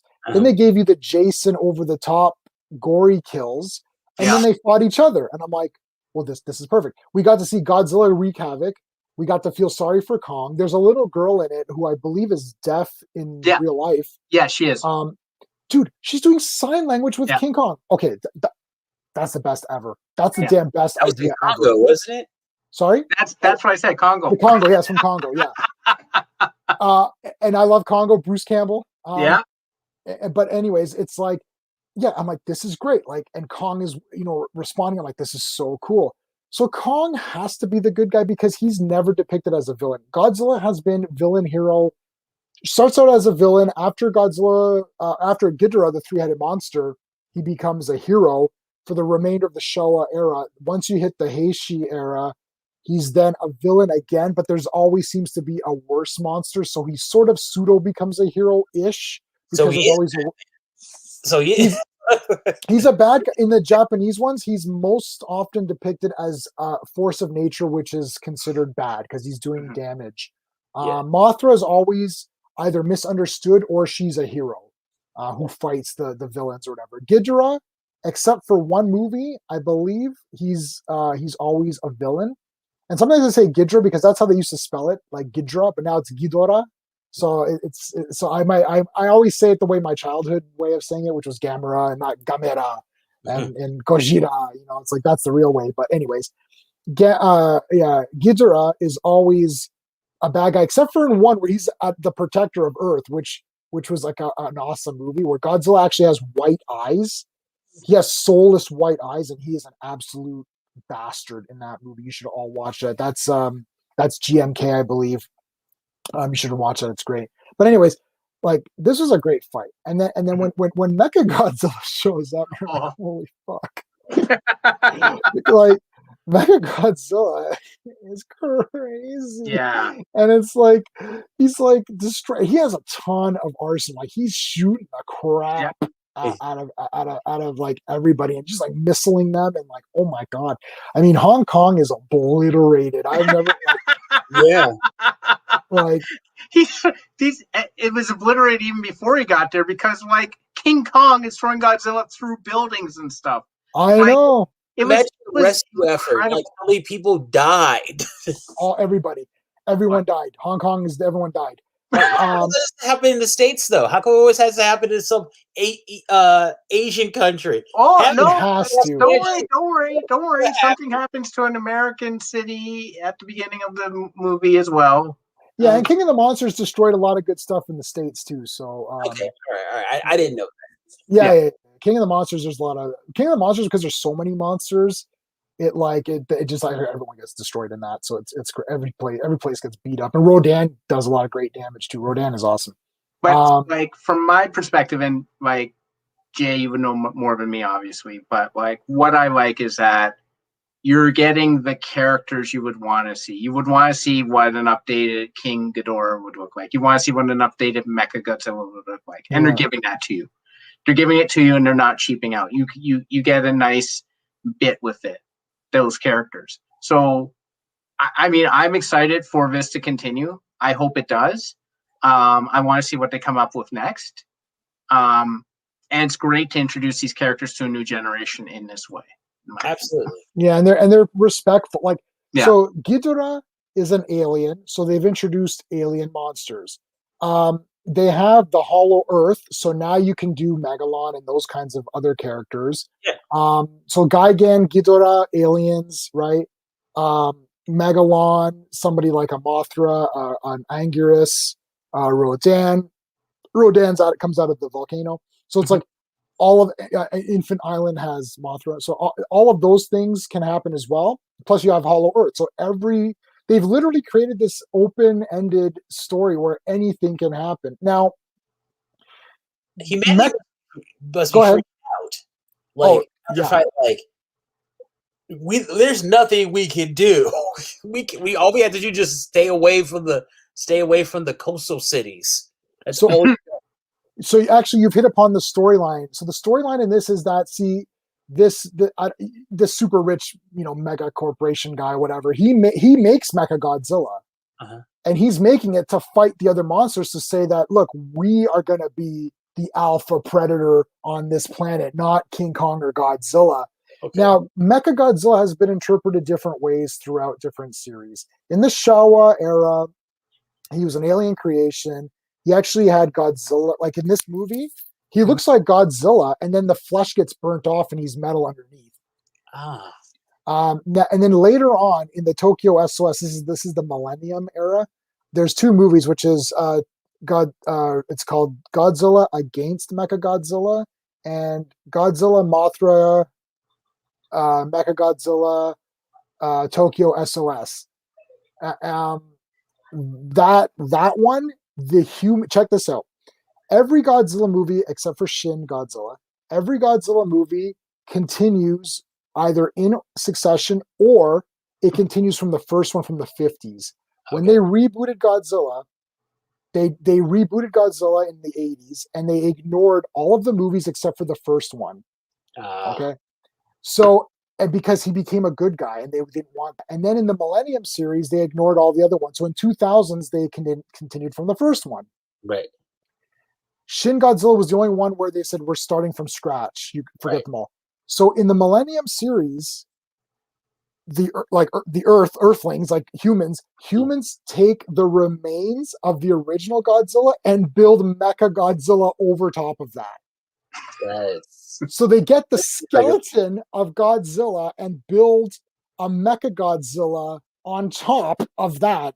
Edgar's going to be joining us in a second. We want to be destroyed. It's like we want to die. Like we're looking for trouble. All right, Edgar, I'm going to add you. Can you hear me, Edgar? You there, Edgar? Hey, yes, what's up, man? Hey, what's going on? Okay, so they took Mechagodzilla, they took the original Godzilla's bones and DNA and built Mechagodzilla on top of that. So that was the Tokyo SOS double. Like it's the only two movies that continue right from each other. They're 90 minutes each. You could just watch the two of them together, and I suggest watching that because like Mechagodzilla and that, it's great. So it's either an alien or it's a man-made thing, depending on which era of Godzilla you're watching. So in this one, it's a man-made creation, but they create it from something else because there is no Godzilla corpse to work off of. They work off of King Ghidorah from the previous film. And I thought that was really neat because it's a little bit of a homage to the Tokyo SOS kind of series, which I thought was really neat. But it offered something new, and you had the two heads, which I thought was a really cool idea. Nobody's talking about what a cool idea that was. I thought that was really neat. That was a cool idea. So Edgar, what are your thoughts? You said it was amazing early on. Jay, it was. You gotta go? Okay, no worries, Gray. I say Take care. Later. All right, later, guys. See ya. Yeah, sorry, go ahead. For me, as a Godzilla and Kong fan who's been begging for studios, if it's Toho or Warner Brothers, just make this film. This movie will make everyone happy. You will bring the hype train going. You will make every fanboy gasp on both monsters happy. And to see it happen and see the 3 fights, oh my God, they went all out on this one. I mean, and they had a little bit of homage towards certain moments in the original fight where the tree and the whole and the stick thing. I'm like, eat your vegetables. Even carrying Kong when they were carrying him and he was all like, kind of like hanging and carrying him over. I'm like, that's so cool. Yeah, there's a lot of callbacks to the original, and I'm just, for me as a fan of both of these monsters, I've been really couldn't be more happy. And if they wanted to end it like this, I really am satisfied. Like, I really feel like I would be happy if they would do more, but if they don't, I'm satisfied. There's nothing you could top than this film. The only way you could maybe get fans a little bit more excited to see is seeing Kong and Godzilla teaming up to fight the Destroyer.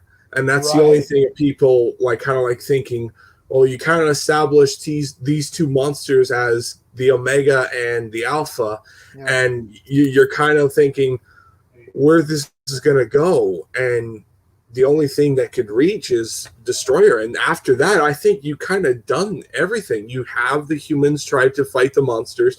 It'll be kind of redundant if you just repeat yourself over and over again with the same type of ordeal. Now, granted, that's just more fun for us, Godzilla and Kong fans, to see them pretty much fighting a mega version of them. I mean, there have been a big, gigantic monkey. But as for Mega Godzilla, I was very critical because I did not like the design. I was a little bit scared that this thing was not going to be as cool as it is because it gave me flashbacks of the Power Rangers reboot Megazord. Yep. I really hated that Megazord. I think it looks an abomination. Besides the Rangers costumes, I love the new costumes on that movie, but the Megazord sucks. It was very skinny, and it didn't look like those were very formidable Zords. It felt like to me a little bit too much a Michael Bay factor. You get what I mean of Transformers. Overly complex. Yeah. You can't tell what the creature is. You could do that with the costumes of the Rangers. You could do that, all that stuff, but you don't need to make them too complicated on the Zords and the Megazord. With Mega Godzilla, it's like, okay, they really went all out on this design. I'm hoping they really pull this through. Oh my God, when it goes off, when he goes online and starts going guns blazing, killing Godzilla and everything, I'm like, holy shit, I love this thing. Yeah. I mean, he was absolutely destructive. He blasted through. I'm like, and this is the most violent Mega Godzilla out of them all. Like, he obliterated everything. And this is kind of like the first time you're seeing a berserk, out of control Mega Godzilla. They never did this before. And also another thing, just want to point this out. They made Godzilla scary as hell. I'm like, oh my God, I am more terrified to see him as a villain than a hero. Because when he's always a villain, it never clicks with me. It never clicked with me.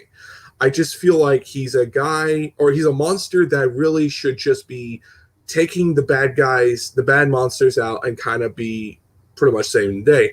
When he's a villain, he is just like, I feel like Legendary really got the concept of, we need to make him be this dangerous monster you don't want to mess with. And if you're going to have to throw everything at him just to make a dent to him. And it was such greatness. And the fights between Kong and Godzilla were such brutal. I mean, just so brutal. I'm like, oh, you're just on the edge of your seat. I loved it a ton of it. It got my fanboy just at its finest, and I cannot wait to get it on June. Oh man, I'm so looking forward to this thing. Yeah, I thought it was awesome. Like, I mean, I got zero problems with it. When I saw the toy, now I had seen the toy, which it's very difficult to judge from the toys because the toys they were made for kids to bash around. So when I saw Mechagodzilla, sometimes when you reveal something, you kind of spoil it. Like, for example, the burning Godzilla from King of All Monsters. It really kind of spoiled that moment where you seen him using his heat breath. And granted, he didn't do that one in this movie, which is kind of a little bit like, it would have been makes sense if he was a little bit defeated. He would have let's just say, using his energy just to beat it. But yet again, it could be just the whole Mothra gave him a boost of power, and it just wore off to an extent. I mean, I think that's what they were trying to say. Like, Mothra, she boosted him a little bit because I mean, the closest you were going to get to that was was Destroyer, where he was just basically like he was literally like exploding from within the entire pretty much the entire movie. He was in meltdown mode, which was like meltdown. Yeah, I mean, I was thinking like, oh, they could play that with Godzilla, King of All Monsters. Like, he could have meltdown mode in his body because his power could be used against him, and he's been utilizing his power all over in this new movie. And I'm thinking, if they do another film, they could just do the death of Godzilla and have where Kong's the new alpha, and all the monsters kind of looked at him as the new alpha, and they kind of bow before him, and you can have that whole king towards Kong, and which I really hope if they did that would make me a little bit proud that like a passing of the torch to, like, in a way, Kong was heavily inspired towards Godzilla was heavily inspired towards Kong, and that was like a past generation type of deal or something like that. It would be really cool. But I mean, I got nothing else to say, but I really enjoyed it. And what was your biggest gripe? Because I mean, my friend told me that he didn't understand that the whole device of the beeping bomb or the beeping calling communication of Godzilla. Remember that whole ball when Godzilla went down to that black guy's town or something? The beginning of the film. I mean, when it was you talking about the eyeball of? The eyeball. Yeah, the eyeball. Like, did you so really basically, get that? Yeah, they're using King Ghidorah, and because King Ghidorah was his enemy, he senses that he's still around because his DNA is around, and they're using his brain. Oh, yeah. So that's why he's only attacking where the brain of Ghidorah is. So it's like he goes to attack, and then they moved it, right? They transport to another. So then that's why he's going over there now. And then when he senses, Kong, now you kind of explain that whole thing. Yeah, it kind of makes sense because I mean, granted, I didn't really get it myself. I kind of just ignored it. I just didn't care too much for it. Yeah, I mean, to me, I mean, I just feel like the whole thing of that whole criticism, like, I don't really think that's a really that much good criticism on that thing, but that's just me. Maybe a little bit of fanboy bias, you could say, a little bit of like you kind of seeing a little bit of the human characters or the other problems that certain people have a little bit differently than most people. I mean, that's how I see it. And thanks for kind of filling that whole in, because I mean, I didn't really care too much for it, but I mean, on that part, but I really just overall, I just felt like that whole movie was just a masterpiece, and I just felt like I don't see how you can pretty much top this. It's going to be very hard to make a sequel. Granted, you could make that whole loophole. Well, we could do the flat Earth thing, which is, I would rather have that to like its own little spin-off show. I mean, that's just me. Yeah, Adventures in Hollow Earth. Well, I mean, Megalon is available. Gigan is available. I'd love to see those guys. Destroyer could be saved for the end, where, as you said, Godzilla basically passes it to King Kong, and then Kong becomes the main Titan or whatever. You could still do like I'm one of those guys who's like, look, I like this movie, I want more.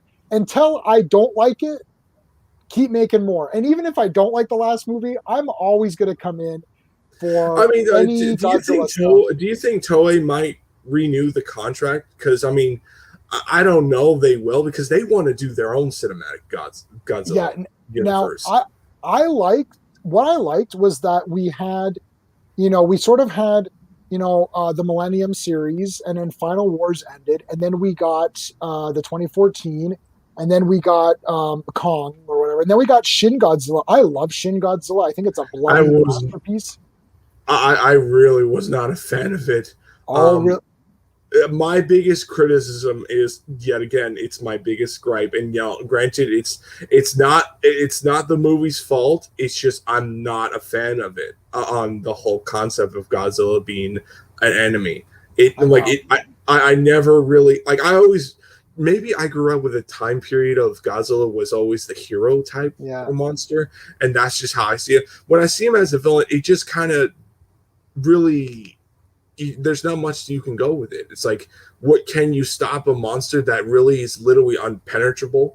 I mean, he's a force of nature that really can't be killed unless you throw everything at him, and even then, it's going to be plot device crap that, I mean, he's just going to be around still. And it's just, I feel that it keep him what he is, a character that really is a monster that faces other monsters, and he's the dominant one that kind of rules everybody.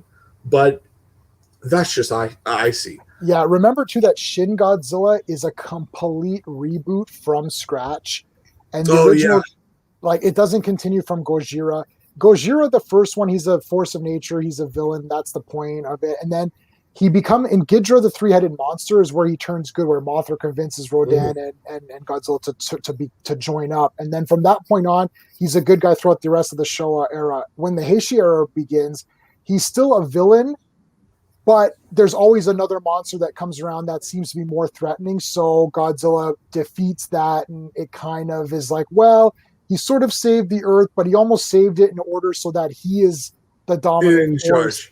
Right. I mean, I seen, like, for me, like, I'll give it some credit. It's better than the Netflix movies. Oh God. I mean, I just, you seen them? I started watching it. I'm gonna watch them. Look, it's Godzilla. I'm gonna watch them.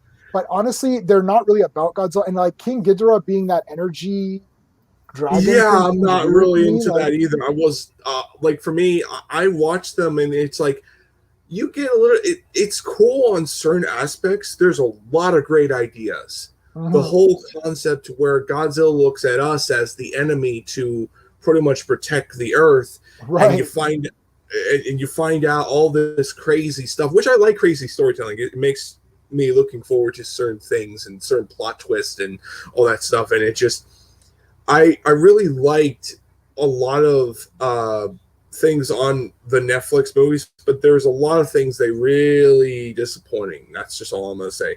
But I will say this, that Netflix one is the biggest one we got on so far. He even kind of tops the Legendary one, but I would even argue, like, even the Legendary, and even before the Legendary one, I'm talking about the second movie series, the 90s one. Yeah, so like 1985 and on. Yeah. So that's the one that ends with Destroyer. Yeah, it ends around that area. Like, that's the time period I really like a lot of those movies. But I mean, it's just my favorite one's Space Godzilla. Me too. I love that movie. Me too. I love Space Godzilla. I have Moguera. I have Space Godzilla over on the shelf there. I've got like a cool Space Godzilla. I love Space Godzilla with the crystals. He's such a great. I mean, I always felt like everyone kind of thought his movie was not that great. I'm like, I know. His design is great. He's a very powerful monster. He even threw the humans back at him, and Godzilla came in, and you had this nasty, badass battle. And then, oh man, it was good. It was so good. It was, and Moguera splitting up and then like going to the air and stuff, like using Moguera from Mysterians. What the hell? That was awesome. They just threw that out of nowhere, and it's like, like the way he twists apart and then he can go like airborne and he can go down. He drills with his beak or whatever. I'm like, this is sick. I don't know. I thought it was wicked, man. Like and like like the crystal and like literally he's raising like these huge pillars that are like coming out of the ground. It looked like the friggin' Fortress of Solitude. It's like he creates the Fortress of Solitude, and you're like, this is a really cool movie. And like the pilot having the grudge against Godzilla, and also the design of Mechagodzilla as well on that one. It's one of my personal favorites on that one. And it was a really cool team effort. It was a really awesome stuff. But I mean. But overall, that's all for now. I got to get going. I'm sorry, kind of it short. Sorry, it was good talking to you. I was going to talk to you about Falcon and the Winter Soldier, but I haven't seen it yet. But I mean, like, judging on what you guys were talking about, I'm a little curious on how that's going to go. I kind of a little peeked on you when you were talking about a little bit of spoilers. So I'll see you guys later. All right, cool, man. Thanks for coming on. Edgar. See ya. Yeah, so Steve, I mean, what do you think? So you've seen a handful of the old Godzilla movies. Yeah. I've shown you a few. You saw Godzilla, like Gojira, like the first, first ever one. Do you remember? Am I going to remember for you, or do you remember what you've seen that you remember? Like you saw the 50s one. Did you see anything after that in the Showa era, or no? Well, I know I've seen King Kong versus Godzilla. You show me that. Okay. Yeah. I saw Shin Godzilla a few in the theater. So that's the newest. Right. I'm trying. I showed you Space Godzilla. Yeah. Yeah, you did. I know you showed me a couple of them. I just can't recall off the top. I'm trying to remember the ones that I'm trying to think like what do I typically show people to kind of get them. I show Space Godzilla because there's a lot of monster action. And the human story is kind of neat in that one, and I personally like Space Godzilla, so I know that's one that I always throw in there for people. What's the one? I don't think you showed me the whole thing, but what is the one where they brought back the American Godzilla and they killed him immediately? Final Wars. Final Wars is an absolute disastrous movie for non-Godzilla fans. Final Wars is like undecipherable in plot. Like it's awful. It's literally made for Godzilla fans because they threw every plot device that there's ever been in any Godzilla movie into what there's aliens, there's like Manila, who's like the baby Godzilla or whatever. There's like it's like every monster. There's like the American tough badass guy who joins up to fight. There's the team of guys who create like vehicles. Then there's mutants in it. Like some of the humans are mutants and they can fight. And it's literally just like, what is happening? There's mutant guys. There's this big American guy who's the leader of this squad, and you're like, who are these? Who's this? It's like, why is Baby Godzilla in this? It's like there's the little kid who's friends with Baby Godzilla. That's a trope from all the. It's like there's aliens. So they brought back the Planet X aliens, and it's like they brought back every monster, Ghidorah, Gigan, Baragon, and like Anguirus, and you're like, oh, okay. And it's just like, this is just, and there's kung fu battles in it. You're like, literally, it's actually, depending on who you are, it's either the worst movie of the whole series, or it's like, I get it. So I would never show that to anyone. My wife and I watched it. That was like, we literally watched it last after all of we watched a couple of, we watched half the Showa series. We watched all of the Millennium series, and obviously we've seen Shin, and she's seen all the monster ones. So those are the ones I show people, because you start getting into, Final Wars. It's just like this is just weird, and it'll turn people off. Like you'll just get turned off because you're like, I don't get what's happening in this movie anymore. So, what would you like? Would you like to see another monster movie? Of course, yeah, because even if I haven't seen, I've seen nowhere near what you've seen. Godzilla is iconic, and a lot of the characters, like I knew who Rodan was without seeing Rodan. I did play the game again, and then remember the Nintendo game that looked like a friggin' chessboard. Yeah, and you would go, I played that. Yeah, like, I have it. So I have the cartridge. Yeah. Yeah. I mean, I know the character, like, even without knowing Monster Zero, I've heard King Ghidorah. I've seen him. Right. I knew who he was. I knew he was a villain. You know, like, all these characters are very iconic. I knew who Mecha Godzilla was without We're bringing in Andrew. Oh, hey guys. Hey, how's it going? Restored to Snyderverse. Yeah, I just came from another stream. Yeah. Okay, so continue, Steve. What were you saying?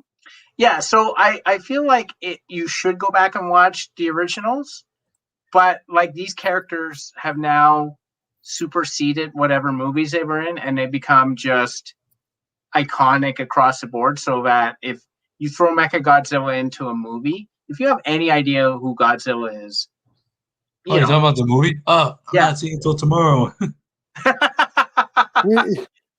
It's a good thing you weren't here for the last half an hour because we just spoiled that. But there's nothing to spoil. You know who the monster is in it, right? Yeah, but me and my dad are seeing it till tomorrow. Okay. So, like, I think, like, overall, these are big spectacle movies. We don't have enough of these anymore. Done right. Correct. We have spectacle movies, but they're not done right. So, absolutely, let's keep making these. Let's keep doing them with the same quality that they've done in the last few. For sure. And I like how, like, they've even done, like, Skull Island was very different from any other King Kong. It was like a period movie. Yeah, and it was more like you had mercenaries there after him, and that was cool. That was more like a thriller than anything.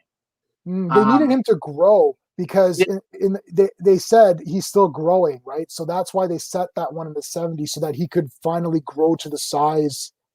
Because you still wanted some King Kong elements in Skull Island where, he's holding Brie Larson or whatever. It's always Kong and the girl. He's always holding the girl, right? Now, the girl is usually like, it'd be like me holding an action figure. Like, let's say it's like, the girl's like this big, right? Like but then now I love the Thing. And then it gets to, but then now she's a little, like, Brie Larson was like, like that big compared to his hand. But now because he has to get huge enough to fight Godzilla. Yeah. Right. So they set it in the 70s, and then he grows, and he's growing bigger and bigger and bigger, and now he's huge. Yeah. So I think it needs to continue for sure because like there's so many concepts open. We won't say since Andrew hasn't seen it, but there's so many things opened up in this movie that you can have all, like, Megalon is a guaranteed. Gigan is guaranteed. Destroyer could easily come. Megaguirus could come. Yeah. Orga could definitely come. Like, I mean, you have like a million guys. There's still lots of guys. Like, people know Rodan, Mothra, Ghidra. It's like, well, there's tons. Like, I'm just looking at my shelf. There's Hedorah. We haven't had Jet Jaguar. We haven't had Space Godzilla. We haven't had Gigan. We haven't had Baragon. We haven't had Anguirus. It's like, there's lots of people that they could still do. And not just looking at my shelf. I don't own all the monsters. So what did you think about, did you watch Invincible, Andrew? What's up? Did you watch Invincible? No, I haven't. Oh, dude, what the hell? You got to watch Invincible, man. That was a killer. It's been 4. Did you see episode 4, Steve? Because I haven't seen episode 4 yet. No. Okay, so I got to watch that. I didn't even know that came out. So I'll probably watch that tonight if there's time. And to see where I'm at. But by the way, the other stream I came from was Truth. Yeah, I know. Yeah, I saw he went live. He was live. Yeah, is he done the reason now? why I left was because I was saying, like, in my opinion, keep all the Snyderverse heroes in the league, but replace Ezra with the CW Flash, Grant Gustin. Everyone got mad at me. I'm not going to get mad at any. Oh, go ahead, Steve. Go ahead. No, so I don't know, Jay, if you've seen. I watched a Truth video today that he just did before the live stream. The fact, the storyline around they're trying to create a Justice League from a multiverse, right? So it's basically saying the Pattinson Batman, the new rumored Superman. I heard that they're making a multiverse themed Justice League. Yeah, that's what he's saying. Yeah, that's what, and which I think is trash. The Latino Supergirl that's coming out in, I forget, the Flash movie. I think the Flash movie. Sure. Keaton's Batman. and then keeping like 3 of the like Aquaman and that. So keeping Gal and Aquaman. Yeah, I think so. What, Shazam? Like, I guess. Like, I don't know. Like, everyone's confused now, and Truth is basically saying, don't do this. Mm-hmm. My thinking is, and Truth sort of said this too, you're not going to get Robert Pattinson back as Batman in a teen movie, probably. Right. Right? Like, Matt Reeves, I think Matt Reeves? Who the hell is Matt Reeves. Matt Reeves. He's not coming back to, like, do a Justice League movie. He came to do a Batman movie. He's only going to do a Batman movie. This Superman movie, adding the new Superman, that's very presumptuous because there's already been a lot of static about this new Superman. Again, this new Supergirl, haven't seen her, right? Like, the problem I'm having with this WB stuff right now is where, like, you go to, it's like a restaurant. You go there and you think you're going to a steakhouse, and they decided today we're going to serve chicken. See what I'm saying? And then tomorrow we'll serve fish. I know. Like, yeah, I don't want anyone recast. I mean, you can recast Flash if you want to, but if you cannot get, I never want people recast unless the actor says I'm done. Mm-hmm. If the actor says they're done, well, there's not really much you can do. So we all know I don't like the Snyderverse stuff, but I still want Ben Affleck to be, because I need someone to be Batman who's going to be Batman. I don't want there to be a new Batman every 5 minutes. Yeah, and Henry Cavill needs to have a day to shine because he's not in. My main problem with Justice League is that Henry Cavill's hardly in it. I've been waiting. Which one, the Justice or this one? Zack Snyder's Justice League. He doesn't. At least he was done better. But he's not in it. I need to see Superman in it doing stuff. He does nothing for 2 hours, and then he shows up. He beats up the Justice League. Like, that's cool. And then he fights a little bit at the end. And it's like, but where's Superman? So I need to have Henry Cavill, because the first movie he's not Superman till the end, pretty much. The second movie he dies and Batman beats him up, and I'm like, I need to have Superman do something. Like, I need a movie. What was in 2017 with them making jokes saying, "I'm also a big fan of Justice." What's that? You'd rather have one the Justice League with that CGI lip. See, the thing is like everyone always plays this game of would you rather have this? No, I want the proper thing. Like, we're not comparing what's come out. I'm comparing what's supposed to be happening, which is you're supposed to have Henry Cavill as Superman, proper Superman. Well, maybe. But that's not gonna. I don't know if that's gonna happen. Get him back for principal photography. Like, the thing is, it's like if they're gonna go with this new Superman, then that's yet another new person that we again have to start with. It's like they keep doing this. It's like they keep. It's like, okay, well, nobody wants this, so let's have this character, or let's have this actor. And now it's like, well, nobody wants this, so let's have this actor. There's been, like, when we were growing up, there was Christopher Reeve, and that's it. Yeah. And then Dean Cain came in, and Dean Cain was Superman on TV. Now there's Superboy in between that, which was like a short-lived thing. It's like, when's Henry Cavill going to get his day where he's Superman the whole movie? You know what I mean? Fighting guys. It's like, I want to. Now is the time to show that, because they got to at the end of that Snyder, action scene with him and Steppenwolf was pretty badass with that Man Steel. But I want the movie of Superman. I don't want Superman to be 5 minutes in another guy's movie. I want Superman. Well, that's why we need Man Steel too. Well, that's what I'm saying. But what I'm saying is that, like, if they can't get Henry Cavill back, then what do they do then? I don't know what they apparently make him a black person.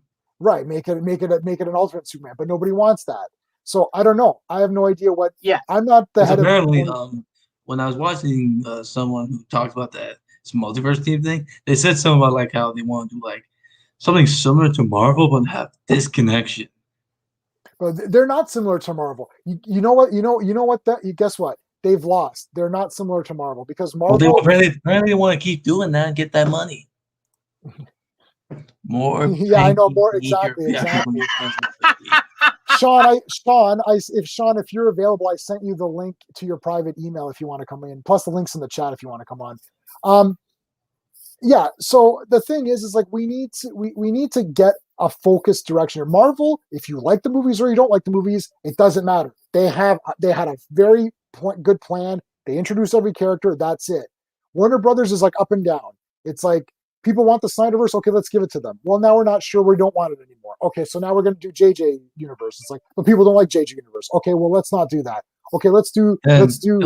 Bring back Michael Keaton. Oh, he's not coming in because of COVID. Then let's make it Affleck. They want, because JJ wants the other guy, right? Or JJ wants the other character. I don't remember. I don't remember. Alvin Ellis. Yeah, I don't. Yeah, exactly. Yeah. So now I don't remember when he appeared. He may have appeared in. Yeah, that's cool, Sean. He appeared. Did he appear in U-52? I know I read his appearances, and he was fine. But like, that's not the regular Superman. So I don't know what people. Yeah, right after the Clark Kent. Yeah, I don't know why they want to switch to. We haven't gotten a lot with Clark Kent Superman. I don't know why they now want to switch to non-Clark Kent Superman. Yeah, like apparently I think they're pandering to new fans or like woke fans. They are. You're absolutely right. But the problem ends up being that you're seeing it with Batwoman and Supergirl. Their ratings are garbage. They're garbage. And this guy on my logo is the only one worth watching. Well, and he's getting the audience still. Superman and Lois is getting the audience until they decided we can't show you anymore because we want to give you Supergirl for whatever reason. Literally half the audience left. Sorry. Yeah. Continue. Yeah, exactly. Like, again, if I'm a business person, I'm stripping out any of the genre stuff, and I'm just saying as a business person. Mm-hmm. If I'm selling action figures, and I put up action figures in my window and no one comes and buys them, what does that tell me? Right. I probably have the wrong action figures in the window and I have to figure out what people want to buy. It's the same principle. If you put out these woke characters, people will not see it. They won't get into arguments. They won't fight with people online because it's pointless. I would be one of them who would not bother because it's pointless. But you wouldn't get my money. And as a business person, that's your end goal. You want my money today. You want my money tomorrow. You want my money next week. Well, I don't watch. Hey guys, I don't watch right now. The truth, what's going on? Yeah. Now, what do you think about this? This was thrown out. Now, this was a little bit of a Star Wars-y thing, but it'll make sense here. What do you think about this idea that there was an article where they had said that the person who wrote the article is calling out to the companies to say, you guys need to ignore the fans. And Disney has been doing this with some of the Star Wars stuff where they've posted their sequel trilogy, yeah. Yeah, they've posted the trailers and things like that, and they've disabled the comments. They've disabled the likes and dislikes, so you can just watch the trailer. I heard something about the dislikes ratio being taken off a while ago. You can. It won't show you the numbers. Like if you hit like, it doesn't show how many likes because they keep downloading. Well, here's my thing. Whether I like your video or not, or whether I comment on your video or not, everything is fun and games when it's. Oh my god! Hey guys, everyone's suggesting I'm a traitor. Guys, don't forget to hit the like. Don't forget to. Bruce, if you're listening, I don't want to be banned. I just wanted to come here right now. So. Oh my god! Blast the like button! Blast the like button! It's free. So disabling the comments. I can see you guys watching us. Everyone's chased you over here, Andrew. I didn't even know I was here. Andrew hops streams like he's like all over the place. But all right, Steve, finish your point. Go for it. Yeah, everything's fun and games when it's free. Disabling the comments, disabling the likes, dislikes. It doesn't matter if I'm not interested in your product. I'm not going to pay money. You disabling my comments and my likes and dislikes isn't going to get the money out of my wallet. Yeah, you need my thing is, yeah, you're right. It's like, dude, I think this is a great time to be alive, actually, in the sense if you're a corporation and you're an artist and you're making things, you're going to get instantaneous feedback. Yeah. Like when they posted the Sonic the Hedgehog trailer, I'm going to throw this out there. When they threw up the Sonic the Hedgehog, it was actually awful. And everyone said, this looks like crap. Then they changed it. And then people saw Sonic. They listened to it. So I think we need to get into this habit of like, guys, it's like, you're a corporation. You should be looking at the likes and dislikes and being like, wow, people are not liking this. Why aren't they liking it? And there's going to be trolls. And what are you going to do? There's going to be trolls. There's going to be trolls. Everyone's trolling my poor buddy Andrew right now. Yeah. Studios, what's going on? To come here. It's like, it's okay, Andrew. We'll protect you. Because Andrew doesn't get yelled at on his stream. And get yeeted for your opinion. I think, yeah. The thing is that I'm okay with everyone's opinion because my entire life has been me fighting with everybody because my opinion's never been as good as anyone else's. If that's true, then what do you think about what I said about keeping the other Snyder Justice League members by replacing Ezra with Grant's Flash? If you want that to happen, then you want that to happen. I can't control. Okay, you know what? This is great.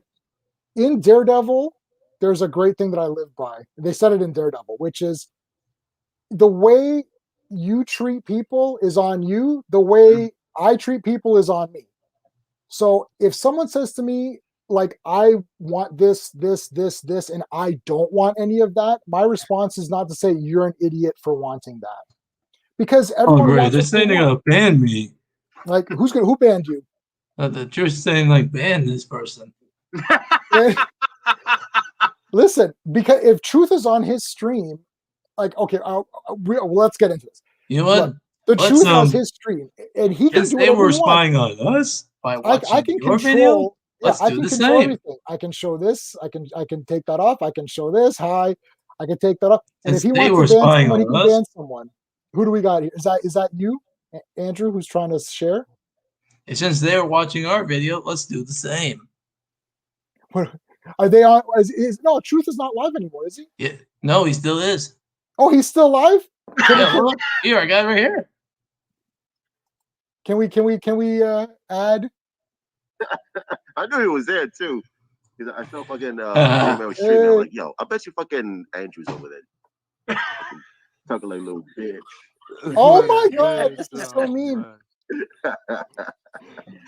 That's hilarious, man. Okay, what happens if I try to go to Truth's live stream? Will that crash the internet? No, but type. Yeah. I typed something we're watching. Oh yeah, that's what you sent me on Instagram, right? Yeah. I don't know if we could. That'd be so funny. That damn traitor. Yeah, that's fucking dope. Oh my god, Andrew, you got to get back on there and start fighting back. I found this. Man, they're laughing at you. It's like 5 of them. This is so mean. We're gonna go back. Let's go on to Truth. Wait, you want to go there now? Let's see if we can get on his. Let me see if I can go on his and put it. The only problem is that you need the link. Oh, did he not share it in the stream? He did share it for me a while ago, but it's probably gone now. So let me see what happens. Okay, so if I've got.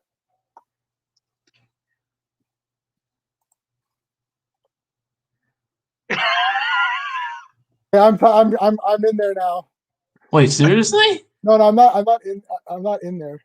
Oh, then let's bring the video back up. So I don't think I can bring both in. Okay, so let me see what I can do here. Hold on. Here, let me bring up. Let me try. Just because you said Grant, we would rather have Grant Gustin in the Snyderverse. They like screamed at you and you had to flee. That's crazy. They were like, heck no, that's awful. But they don't like. There we go. Oh man, we're both in here now. Oh my goodness! It's like we're in the Twilight Zone. You can't run. I've got. It's like we're breaking the internet. I think we're breaking the internet. Oh my god. Oh, Andrew's banned. Wait, what? You gotta be kidding me. You can't run. We brought him back. This is crazy. It's like we're in for the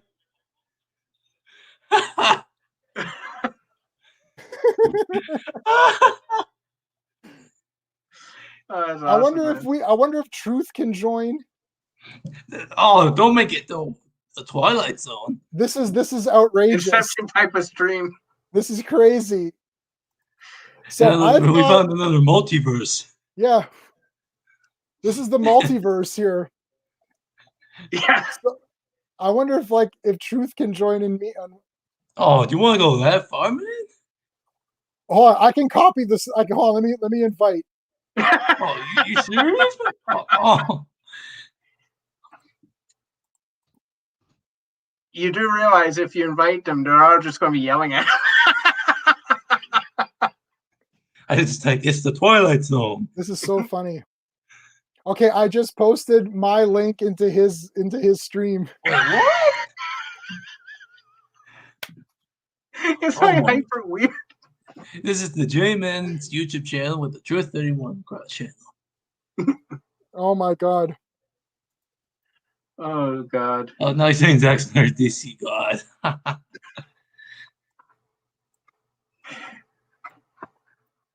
How is this even possible? This is outrageous. Andrew's from Earth 2. This is the crossover. Yeah. We're breaking the Anthony's right. We're breaking the internet. Yeah. We're watching you. Hold that thought, guys. All right. See ya.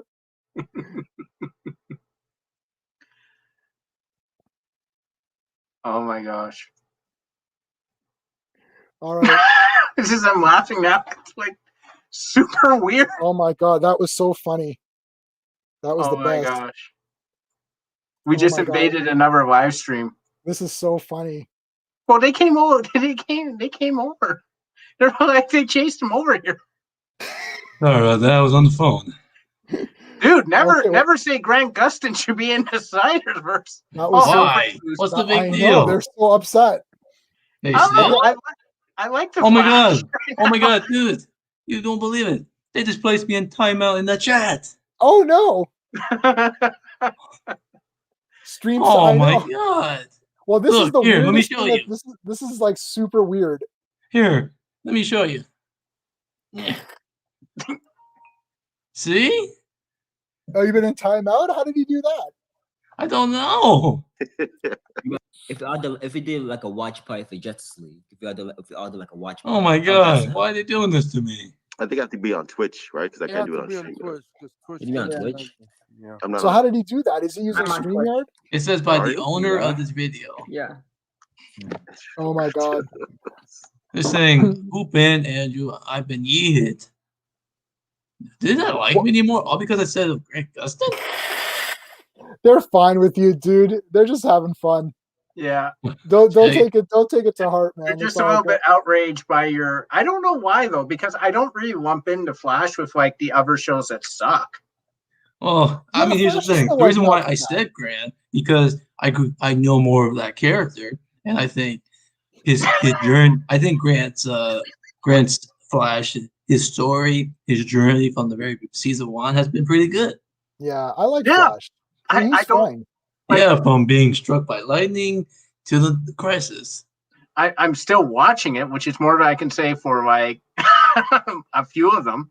So like, I don't know. Like, Grant look, the truth is about to end. Oh, yeah, then they're all going to come over here and start. Yeah, everyone's saying bye. Everyone's Happy Easter. So they can come here and we can and it's going to be Andrew. Andrew, are you ready? Are you ready? If that happens all of a sudden, that'll be pretty funny. Are you ready to battle it out? I've been drinking a lot of water, so I'm gonna have to take a 5. You just put the link in the chat in case. I'm gonna literally let everyone just tear away. I'm gonna literally let this go crazy. Yeah, but when my dad gets back, I'm gonna have to leave. Okay. And you're like, "Hey, Dad, can you come back quickly?" No, it's all good, man. Listen, I'm gonna protect you. I'm gonna protect you as long as I can hold it. Oh, just hope they don't get it come in here. Okay. Oh my! Oh, those are fighting words. They're coming in. Oh no. Andrew banned. Oh no. Okay, everyone in the chat, listen. Why'd you all hate me for saying Grant Gustin? I like that Flash. Listen, yeah, he. If you guys want to come in here and take me home because I say Grant, I have never heard of this happening before on YouTube. I wanted to me? try this. I wanted to try this before and have exactly. I told look, there you go. We love you, Andrew. It's fine. Oh, he's saying we found Marco. He's your replacement. Who's the replacement? Oh, Marco. I don't know. No, Marco. I know the He's guy who they call him. They say it looks like Cisco. Oh, I like Cisco. Yeah. See, look at all everyone's saying it's fine. Well, except for Caleb, who doesn't. But guys in the chat, remember, I'm still sticking by my plea. Look, hashtag have Grant in the Snyderverse. In fact, want to know a fun fact? Before they even cast Ezra Miller, fans have been clamoring to get Grant in the movies. Look, I'm giving you a hashtag save. What's the big deal, Anthony? Come on. But apparently Disney Plus has now added the Ewoks movies. Oh, nice. Oh, what? Yay. I love the Ewoks movies. Well, it took them long enough. Why wasn't this a day one thing? Yeah, really. Anthony is saying no to Andrew. No, we're going God, no. What's no, the we're big deal? saving It's Andrew. because We of have to save Andrew. What's the big deal? You guys. I don't know what happened. Like truth? You mean 2 seasons?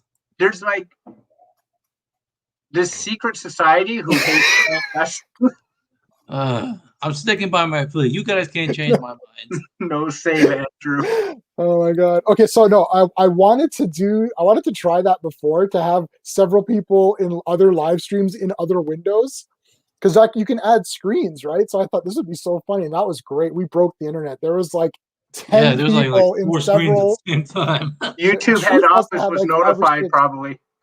Yeah, Truth had like 6 people in there.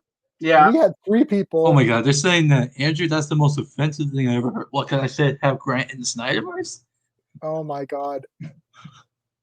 I can't believe I can't believe there's this firestorm, man. Yeah, like what happened? Yeah, so I mean that was awesome. For getting to know this Flash more. I think Ezra.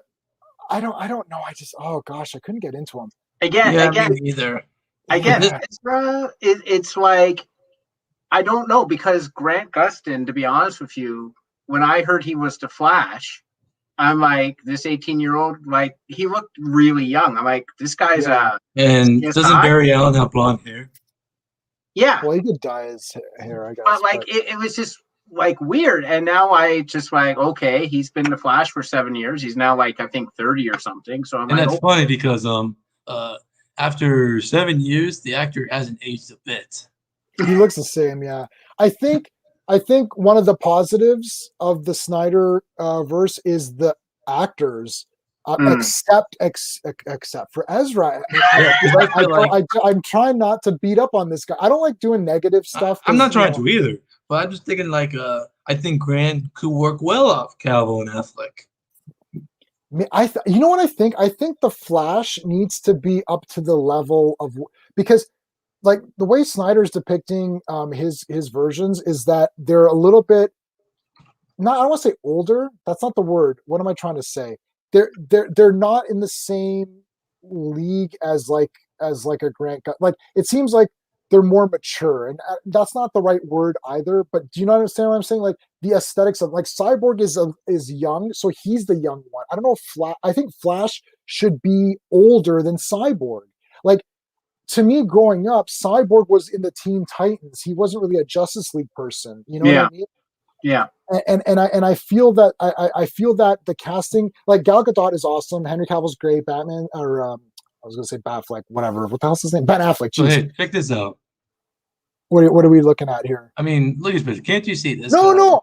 Yeah, no. I love Grant Gustin. Look, what I'm saying is that can't you see this guy working well off the other DCU actors?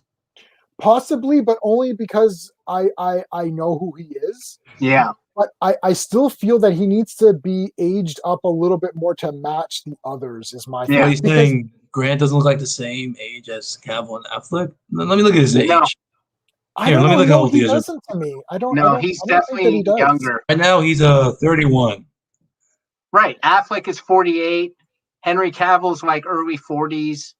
Wonder Woman doesn't age, so it doesn't matter. She could. Hey, look at what he had for Green Arrow. He was 39. Yeah. Yeah, I just feel that I'm not saying Flash in general. I'm just saying Snyder's version of Flash. Yeah. Yeah. That's the only failing in casting that. Oh no, and I don't like what's his face as Lex Luthor. But Jesse Eisenberg? No, I don't like him as Lex Luthor at all. I think he's garbage.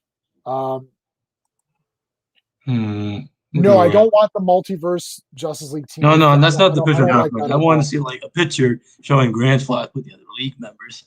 Don't want it. No, okay, so TJ. Guys, come on. TJ is not happy. TJ is not on board with this idea.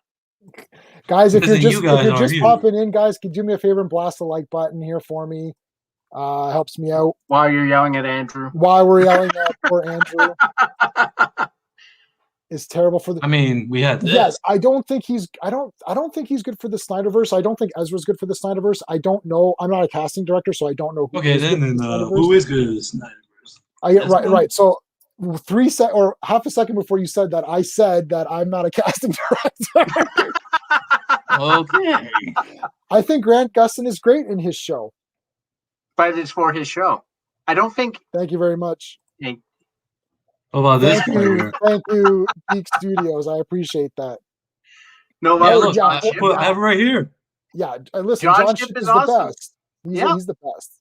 Yeah. Well, okay. I can see this. That would have been good. This would have been good with Snyder's version. Well, here's the thing. I can see this Flash working with the Keaton Batman, Reese Superman, the car Wonder Woman. Yeah, okay. I mean, that's just because he's lumped in, but he's still after them.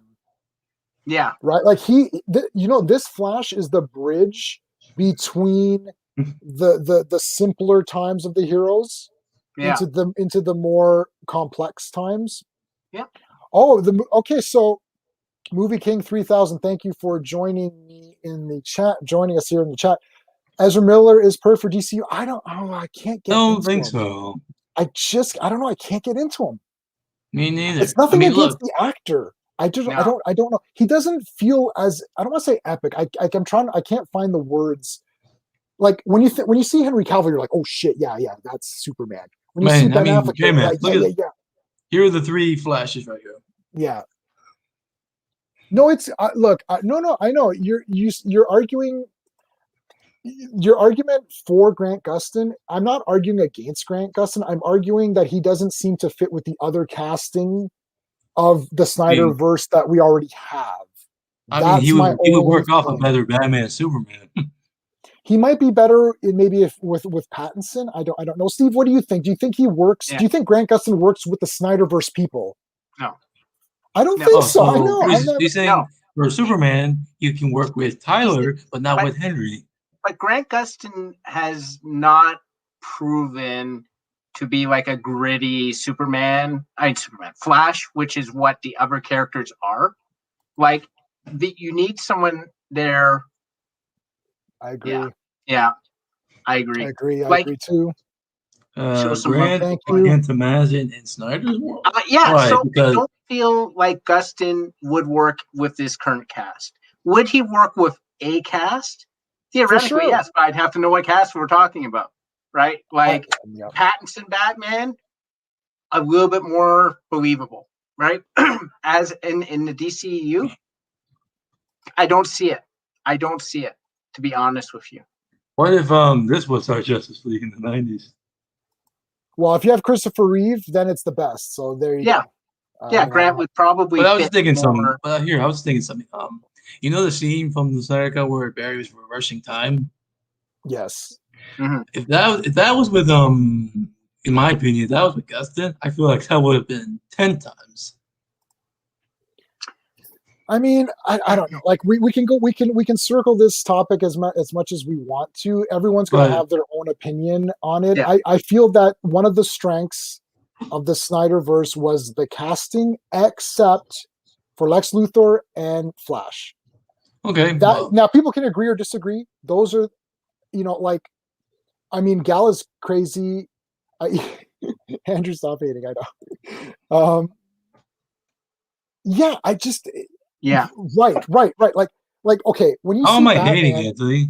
like when you see Batman, it's like Ben Affleck's beating up guys. Like, oh shit, yeah, he doesn't fit. Like Ezra doesn't fit He's that. too I young. just can't. He's too young. It just I don't know, and I He's- don't he's know too what happened young. with Snyder. Why Snyder? I don't know if he cast him or if there was some other. It's just that's the one weird thing about the casting that I can't wrap my head around it. I'm like, he doesn't look like Flash. I don't think my wife was into him as Flash, really, to be honest. I don't know what Sean's opinion is. Sean couldn't make it today, guys. He's at a different event, so he's popped in here and there. I don't know what Sean thinks about Ezra. He doesn't fit with like Aquaman. Like I don't know. I don't know what it is. I can't put my finger on it. I'm not against Grant Gustin. Grant Gustin's what are you talking about? Ezra doesn't fit, and Grant Gustin seems like he's too young as well. They're both too young. But Grant Gustin's way better as Flash than Ezra. So let's say this: Grant Gustin is way better than Ezra Miller as Flash. I agree with that.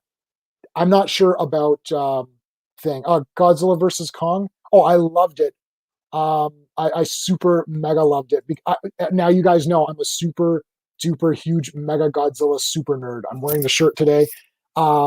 I have almost a figure of every single Godzilla character. I have every Godzilla movie that was available on VHS, then on DVD, then special edition DVD, then Blu-ray, then special edition Blu-ray, and some 4K ones. I've seen every movie at least 3 to 10 times each, easy. Every Kong movie, Ultraman, Power Rangers, Gamera. You think Gustin is too corny? Look at Ezra. Yeah, was boring? No way. Oh, Anthony, what? Oh my gosh, we're gonna have to. My God! Come in and let's discuss this. No way, it's boring. No, it was all fighting. Hey, I even saw Jody's Corner hate that movie. Godzilla versus Kong. I disagree. It was boring. I did already talk about my one negative, but it wasn't boring. Yeah, boring is. Oh my gosh, where is this, Anthony? I have to look at this again to make sure I'm reading this right. And speaking of that, an article came out recently saying that this is my nightmare verse, or whatever. This is my nightmare. But here's the thing, guys. I just saw an article saying about how like the MonsterVerse could cross over with Pacific Rim. It has that aesthetics, but I would prefer not to do that. To be honest with you, don't continue the MonsterVerse. Oh my God! Oh no! Anthony, you're lucky that I accept all points of views, because if I was someone else, this would just be automatically like you'd just be banned immediately. But I will not do that because was garbage scratching his butt. Well, have you ever scratched your butt, Caleb? Just think about that. Kong is an ape. They scratch their butt. They're poo tossers. Apes are poo tossers. We have not seen Kong throw his feces yet. Yeah, that was cool. That was sick. Yeah, I know exactly. Yeah, I feel like he used his nuclear breath atomic breath a lot. Yeah, and I like how like Kong was dodging. There's one scene where Kong was like jumping around and like doing jump kicks and stuff. Like this is so sick. That was something that you couldn't accomplish. I love the old films, even the Millennium series, which got better effects as the effects in Godzilla got better as they went on. And they definitely never got to the level where you could perform these kinds of stunts. For me, JMK was dumb. But front time movie where you turn your brain off. Well, yeah. You have to understand what's going on here. It's like I talked about this very early on, and there's when a movie comes out, there's a promise that a movie makes to you, and the promise is in the title, a promise is in the concept, a promise is in the trailer where it's telling you what it is. So when a movie comes out and they're saying, look, this is Godzilla versus Kong, in your mind you form an idea of what that looks like in the real world. So you're thinking like, okay, there's going to be some cool fights, and they're probably going to team up to fight someone else, because this is the versus pattern, right? That's the versus pattern of Batman versus Superman. They team up to fight Doomsday. Really, it's about that. It's not really about Superman fighting Batman. So it's like that's what these movies are. And this movie delivered on that promise. It's an hour and 50 minutes, which is great pacing. Just enough human elements to tell a somewhat, simple story to get them to fight each other, which is kind of what we're expecting. And that is what you're expecting. Now, some movies transcend what you expect, and that's when you get into greatness, right?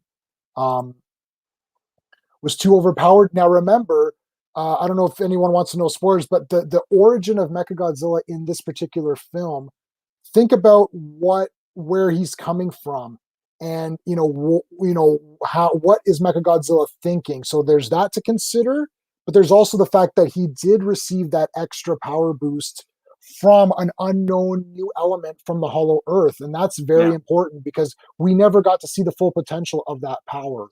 So there's that as well. Plus, I love Dragon Ball, so overpowered guys that like blow up worlds. I'm all into that for sure. You need a threat enough that you're going to have Godzilla and Kong team up, right? Yes. Like you need a threat. Like if it's just like a whole hum one, you're like, well, why would both of them need to team up to fight him? Like Kong could probably take him himself.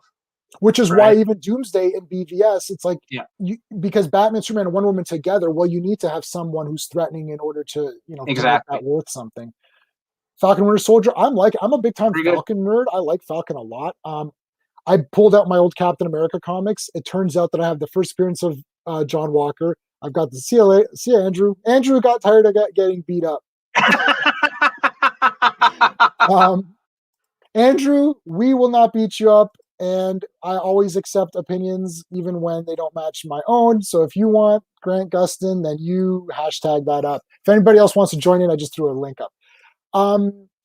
I just found out that I have the first appearance of John Walker. I have the first appearance of Flag Smasher. I have the first appearance of Battlestar. I've got who else do I got? And these are comics that I had as a kid off the rack. I didn't even realize I had these till I went back to look through them. Is that Andrew back? Oh, it is Andrew. What happened? Oh, sorry. Dude, we didn't kick you out. Sorry, I thought someone was here. I realized I was wrong. You got to go? Or no, you're good? No, I'm good right now. Oh, you're good. Right. No, there was no timing out or banning, so don't worry. He's back. Yes, he finally surrendered. Oh, they're still coming after me. Those are Mechagodzilla is the main threat. Right. Oh my god. Hey, go ahead, Andrew. What do you need to say? I was thinking like when we were mentioning the Grand Fight. I was just thinking, I found like this little thing about like who my favorite villains from the Arrowverse were. Do you mind if I explain who my favorites are? Your favorites from where? Yeah. The Arrowverse. The Arrowverse. Oh, the Arrowverse. Here, yeah, go ahead. Tell me who your favorites from the Arrowverse. Well, here's my number one. First, we're going to bring in the Movie King 3000. Movie King. amigos. Hello. Hey. Do we know each other, Movie King, or no? No, we don't know each other. All right. Well, welcome. Why'd you guys all chastise me for my hashtag? What did you think? What did you think of? Andrew surrendered. Yes. Okay. Well, that's you. I didn't surrender, dude. Are you just left for a reason? Yeah, look, probably family trouble. Andrew's a very focused person, and when he gets like an idea in his mind, he really wants to share it with everybody. And I think we appreciate the enthusiasm. Yeah. Yeah, like my hashtag right here. Oh, the kaiju lore. People are gonna be coming after me now. There's lots of threats. There's like Destroyer, there's Gigan, there's Megalon, there's Space Godzilla, there's Orga. Who else? I'm just going off the top of my head. Let me look at my shelf again. There's Hedorah, there's Anguirus, there's Baragon. Who else do I have? Jet Jaguar's a good guy, so I can count him. I mean, there's a bunch of people right there off the top of my head. Megalon would be sick with the Hollow Earth stuff going on. Did you see Godzilla Movie King? Yeah, I've seen it. And I thought it was kind of dumb, but it was kind of fun too, because I didn't really see none of the previous movies to understand what was going on. But I just went in this movie like, did you forget I'm not seeing it till tomorrow? Huh? Did you forget I'm not seeing it till tomorrow? Okay, so no. Andrew, plug your ears for a minute. Oh, I'll do this. Okay, yeah. Mute it. Okay, so yeah, sorry. Go ahead, Movie King.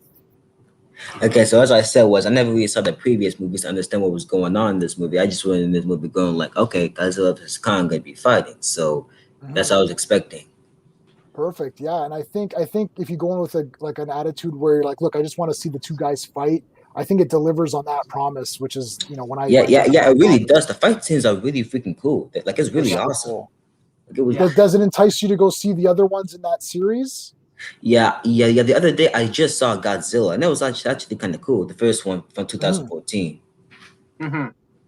Yeah, it's very neat, and that one's a little bit more grounded. You see a lot of shots from like the point of view of the humans, and makes it a little bit more scarier. And I think that's why you see less of that as it goes on, because the scare factor is not there anymore.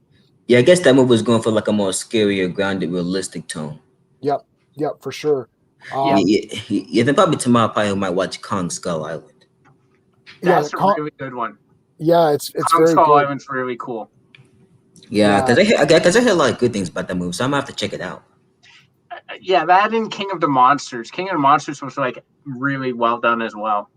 It's a little bit dark with some of the creatures, but it's definitely worth it. They have all the music. I'm a big time classic kaiju fan, so I have every Godzilla movie. I don't know if you heard, I've got them all on Blu-rays and DVDs, and I even have a few on VCD. Does anybody remember what VCD was? VHS? No. VHS. VCD was movies on CDs. You needed to have like 3 CDs to watch a movie or whatever. You ever think Destroya? I don't know. I do not have a figure. Oh, the truth. We gotta get truth in there. Truth. What's going on? Oh, the truth. 31. Hello, J-Man. Andrew King 3000. Oh, dude. Andrew. No, we didn't ban you, Andrew. We love you, Andrew. Andrew, we just respect my hashtag. No, I'm kidding. Listen. I like Grant Gustin for the season 1. Other than that, he was trash. And season 2. But I love Me personally, I love Grant Gustin, but later on, the series just became trash to me, especially around season 3. Last season was definitely one of the weakest one, I think, for sure. I think it's like it felt very incomplete, and it became. You know what the problem was is the whole thing with the Wells character and Ultra. I don't know if it's Ultraviolet. What the hell her name is? She's on current seasons. What's her name? I don't remember. Yeah, I watch these shows and I forget them. She was completely like picking on him the entire series, like the entire season. She was all like, "Oh, you're not doing anything." Blah blah blah. Like it was whining every episode, and I'm like, here's the thing. And this character. It got good when Reverse Flash came into the picture. Yeah. Reverse Flash. Tom Cavanaugh on season 1 was phenomenal. He was absolutely I love the Reverse Flash from the first season. He was absolutely badass. Well, true. The reason why Tom Cavanaugh was that because he was Reverse Flash. Well, I know there's 2 Reverse Flash, right? There was the other actor who I think he was on Zorro with Antonio Banderas. Have you seen Matt that? Lester. Yeah, Matt Lester. Yeah, let me bring that guy up. I'm like, and truth, you know this. Besides everything, I'm also an expert on Zorro. I have every Zorro thing: the cartoons, the movies. Like, I'm an expert on everybody. Like, I'm an expert on. An expert on everything that's nerd related. Is it this guy? Everything that's nerd related. What do you want to show? This guy? Yeah, that dude. Yeah. He's the villain. He was the villain in Zorro, and he's the one who says, it's just one man, and then the other guy's like, damn it, it's just one man. It's Zorro. Great movie, by the way. I love Zorro, man. That was an awesome movie. He was great too in season 2 of Legends. Yeah, I like Legends season 2. Yeah. Yeah, right here. Yeah. Legends season 2 is okay. Yeah, he's good as Reverse Flash. Here's what I was saying. My first favorite Arrowverse villain is, of course, Reverse Flash. If he's not the villain in the Flash movie, I'm gonna be so mad if he's not the villain in the Flash movie. My second favorite. He'll have to be. I mean, it has to be because they're adapting the Flashpoint story, and it wouldn't make sense to have somebody else be it. I agree with you. Like it has to be the first Flash. Is Deathstroke. Yes, Deathstroke is cool. All right, I'm taking that away. My third. Who's your third favorite? We know what they all look like. We don't need to see them. We can just tell me who. John Cryer's Lex. Who's your third? John Cryer's Lex Luthor. Oh, John Cryer? Yeah. But he was cousin Lenny. He was cousin Lenny in Superman 4. My fourth favorite is Malcolm Merlyn. Malcolm Merlyn? John Barrowman. Malcolm Merlyn's cool because of John Barrowman, and he's cool. John Cryer's good as Lex Luthor, but the show he's in is crap. I don't know what to tell you. Basically my top 4 are Reverse Flash, Deathstroke, Lex Luthor, and Malcolm Merlin. What about Joker? Oh no, you're talking about Arrowverse people, right? Yeah. If it was movies in general, Nicholson Joker. What about Thinker? Thinker was. DeVoe? Oh, he was trash. What about Thinker? What about Peter Capaldi Thinker? Oh, that? I'll Think be he'll be pleased better? because I liked him as the Doctor. Of course. Of course. He's awesome. And I met him, of course. Yeah, me too. Oh, you have? Was he nice? Yeah, met him. Yeah, he's super cool, man. Yeah, well, Steve. Oh yeah, Steve, you were there with me. We all met him. We both met him. Yeah. Yeah, he's cool, man. I was wearing my hat. He had to adjust my hat. As the Doctor? Was your autograph picture of him as the Doctor? Well, we're doing this as a photo. Pose. I don't think I have Let's see if I can find that pose. The photo's in the other room. I have I a can find Doctor that. Who collection. That's not in this room. This is my DC Marvel Here, room. I get my have something here. What are we showing here?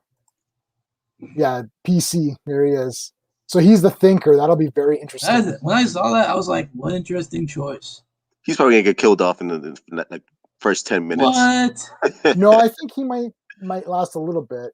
Who do you think is going to get killed off? Like, who's? I mean, Peacemaker's getting his own. Here he is, right here. I mean, I assume Peacemaker was gonna die, and I guess the Peacemaker show is gonna be like his origin story or something like The Peacemaker show, the show that everyone's been crying for and waiting for, the Peacemaker show. I mean, who wanted the Peacemaker show? I don't even know who Peacemaker is.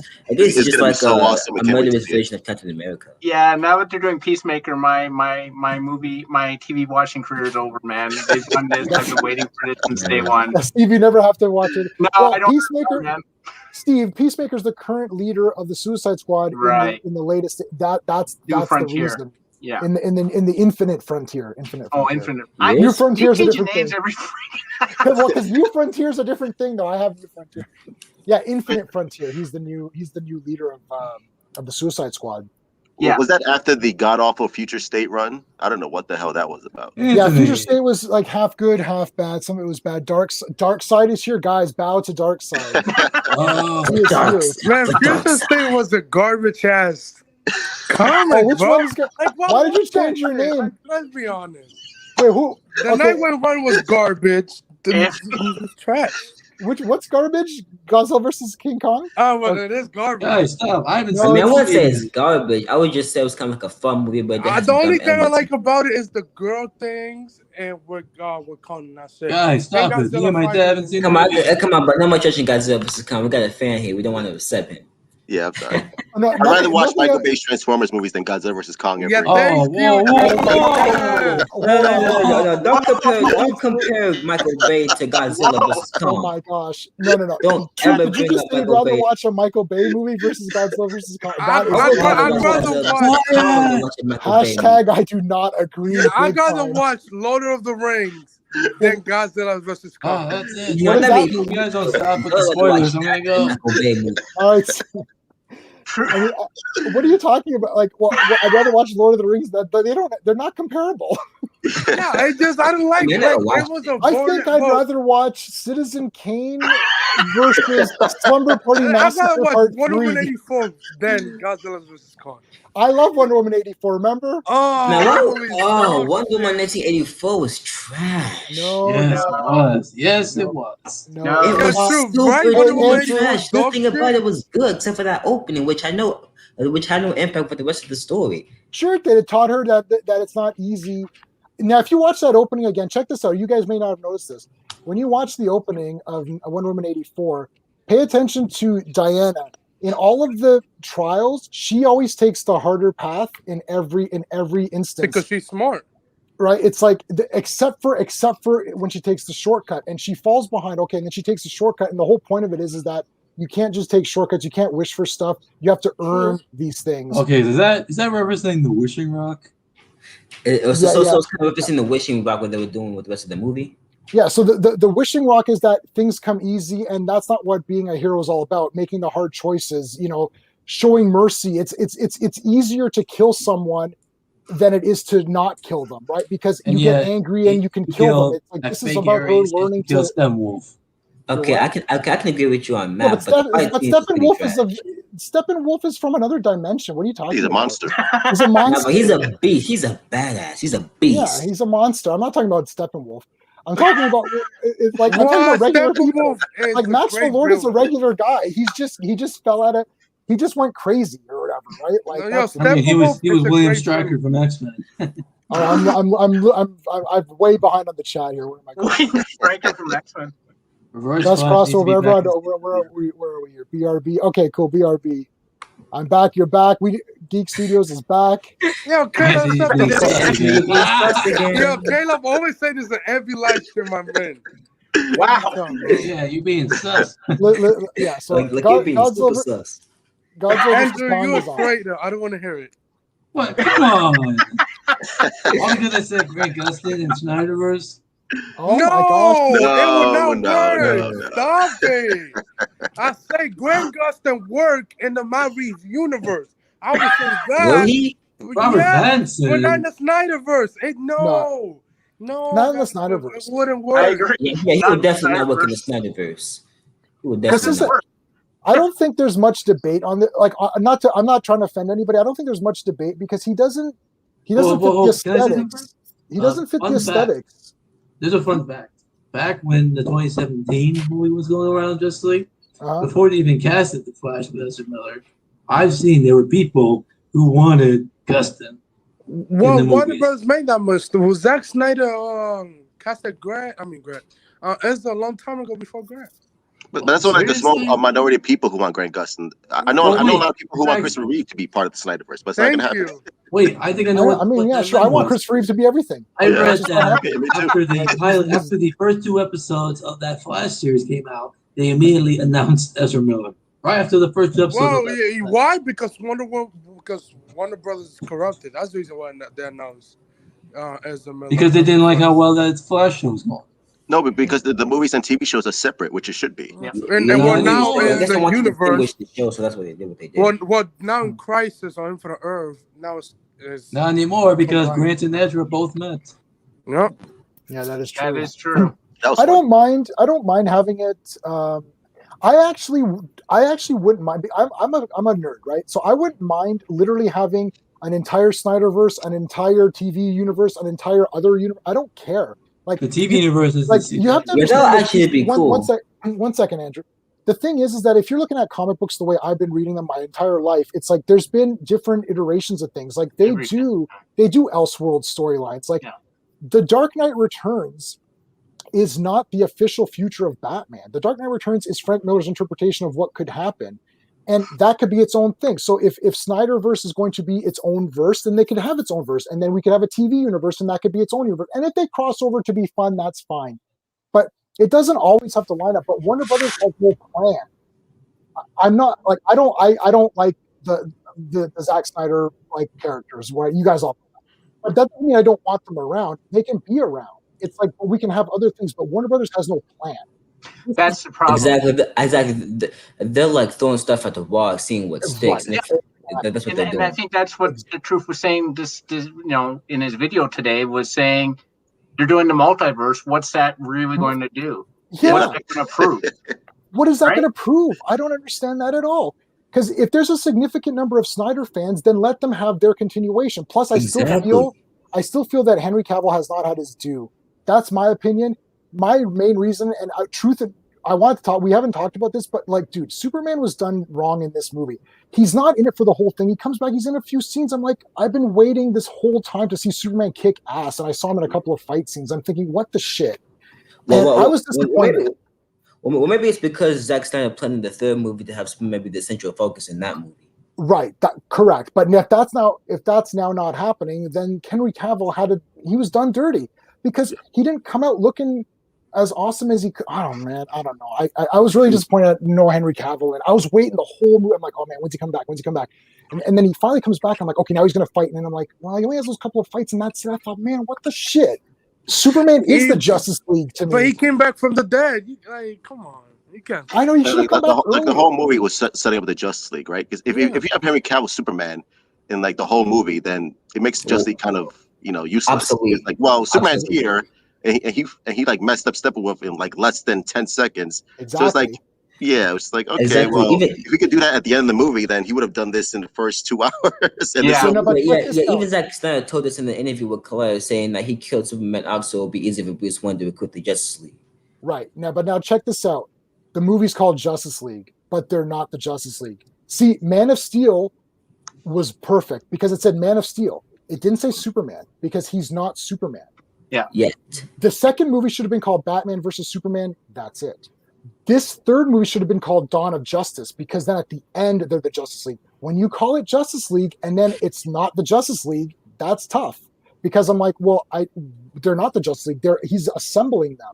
And I'm okay with that because I know he's assembling them, but I also want to see Superman. I'm just a Superman guy. Well, right? If they would have called it Dawn of Justice, then the next movie could be called Justice League or Man of Steel 2 or whatever. You see what I'm saying? I think I have a valid point on that. You're calling it the Justice League. The poster has all of them together. It doesn't have Superman off in the background. It's like he's there with everybody else. I'm like, I didn't see that. I just realized in Cyberverse, most other than Superman, none of the other League heroes are called by their names or even call themselves the Justice League. We never heard the word Batman. We never heard the word the Flash. Actually, we did hear Batman. Ezra Miller called him the Batman. Yeah, he calls him Batman. He calls him Batman. They don't call him the Flash. Did he call him the Flash? Or are you sure? Yeah, I don't remember. And Douglas Wonder Woman said he's a cyborg when they were looking for Cyborg. In fact, Ezra got the name the Flash from Grant. Yeah. Yeah, I agree with this. But not like what? How's Justice League? Because you have to remember, Justice League was made in 2016. They were filming 2017. So Grant Gustin naming Ezra the Flash, that's not part of this continuity. It's part of the Hamada-verse, with the Blue Beetles and the trash Wonder Woman 1984. It's part of that continuity. And the Batwheels. It's not part of Snyder's continuity. Sorry, No making fun of 84. Speaking of that, that's something funny. Okay, for now on, let's not trash anything that J-Man likes. If you like something, let's not trash it. No, I love J-Man. Hey guys, I just got something funny. Everybody knows. Everyone's opinion gets heard on this channel. We're not cancel culture here. Oh God, no. Hell no. I love arguing with people. It's like my favorite thing. You know what I really like? When I love something and everyone else hates it, and then they all fight me. I think it's so cool. I don't know why. Because Wonder Woman 84 is trash. Well, speaking of that, I just have something funny. During that scene where everyone was making their wishes, what if around that time, if Bruce Wayne was around, he wished for his parents back? Yeah. And you know what? One of the main things that I did hate about Wonder Woman 1984 is probably the fight scenes. They just felt cheesy. Yeah, like Adam West cheesy. Yeah, exactly. Like the Adam West crazy cheesy. So I'm not sure if you guys have actually watched the Adam West thing because I've seen it about 5 times over, and they're not the cheesy like that.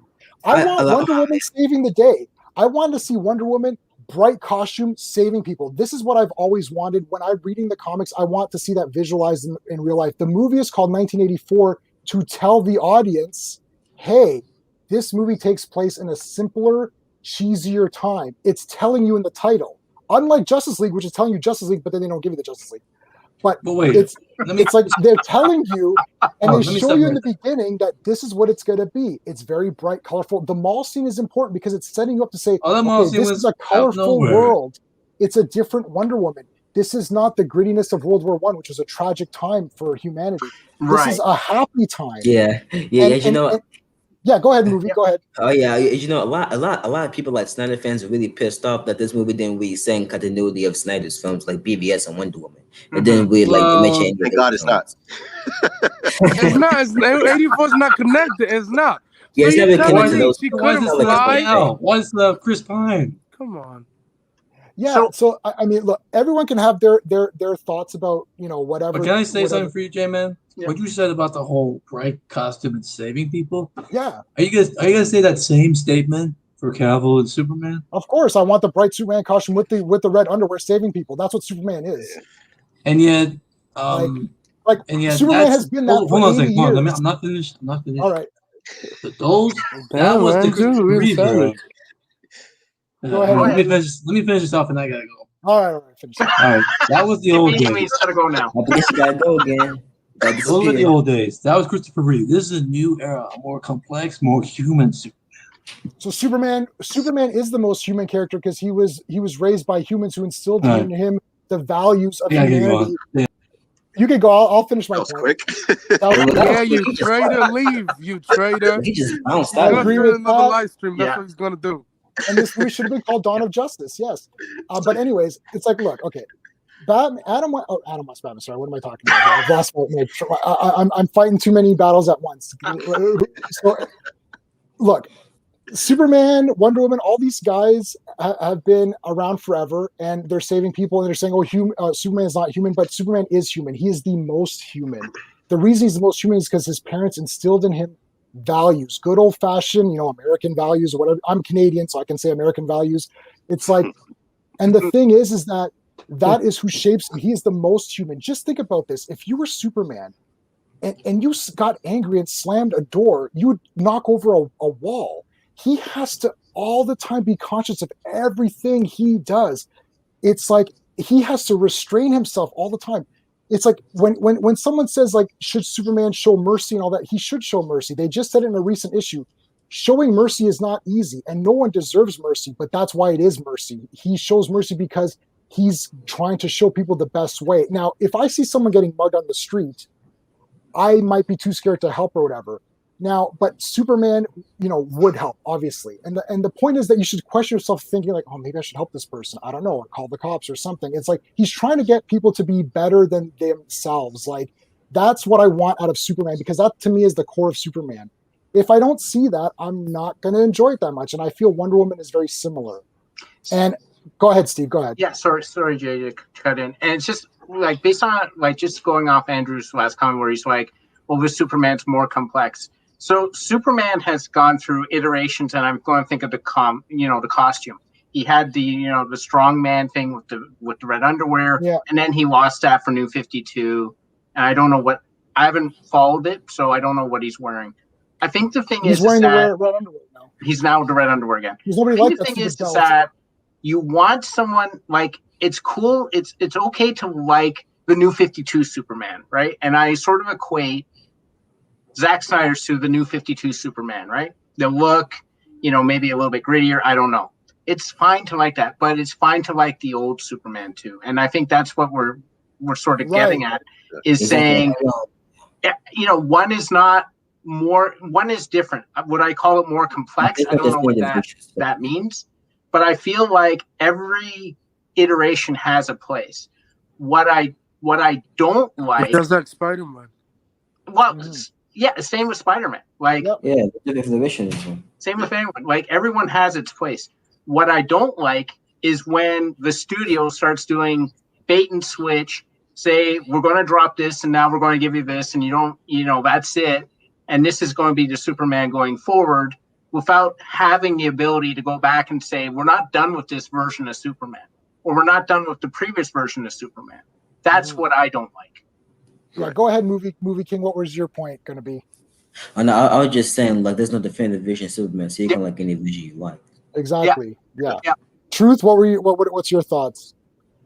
No, I agree with Steven. I think to me, like, I know some people might not like Christopher Reeve Superman because they might think, oh, it's too cheesy, it's too colorful, and Henry Cavill Superman is like, you know what, that's right up my alley. And the older generation might look at Henry Cavill Superman, he's like, you know what, no, that's not what I grew up with. I grew up with George Reeves. That's my Superman.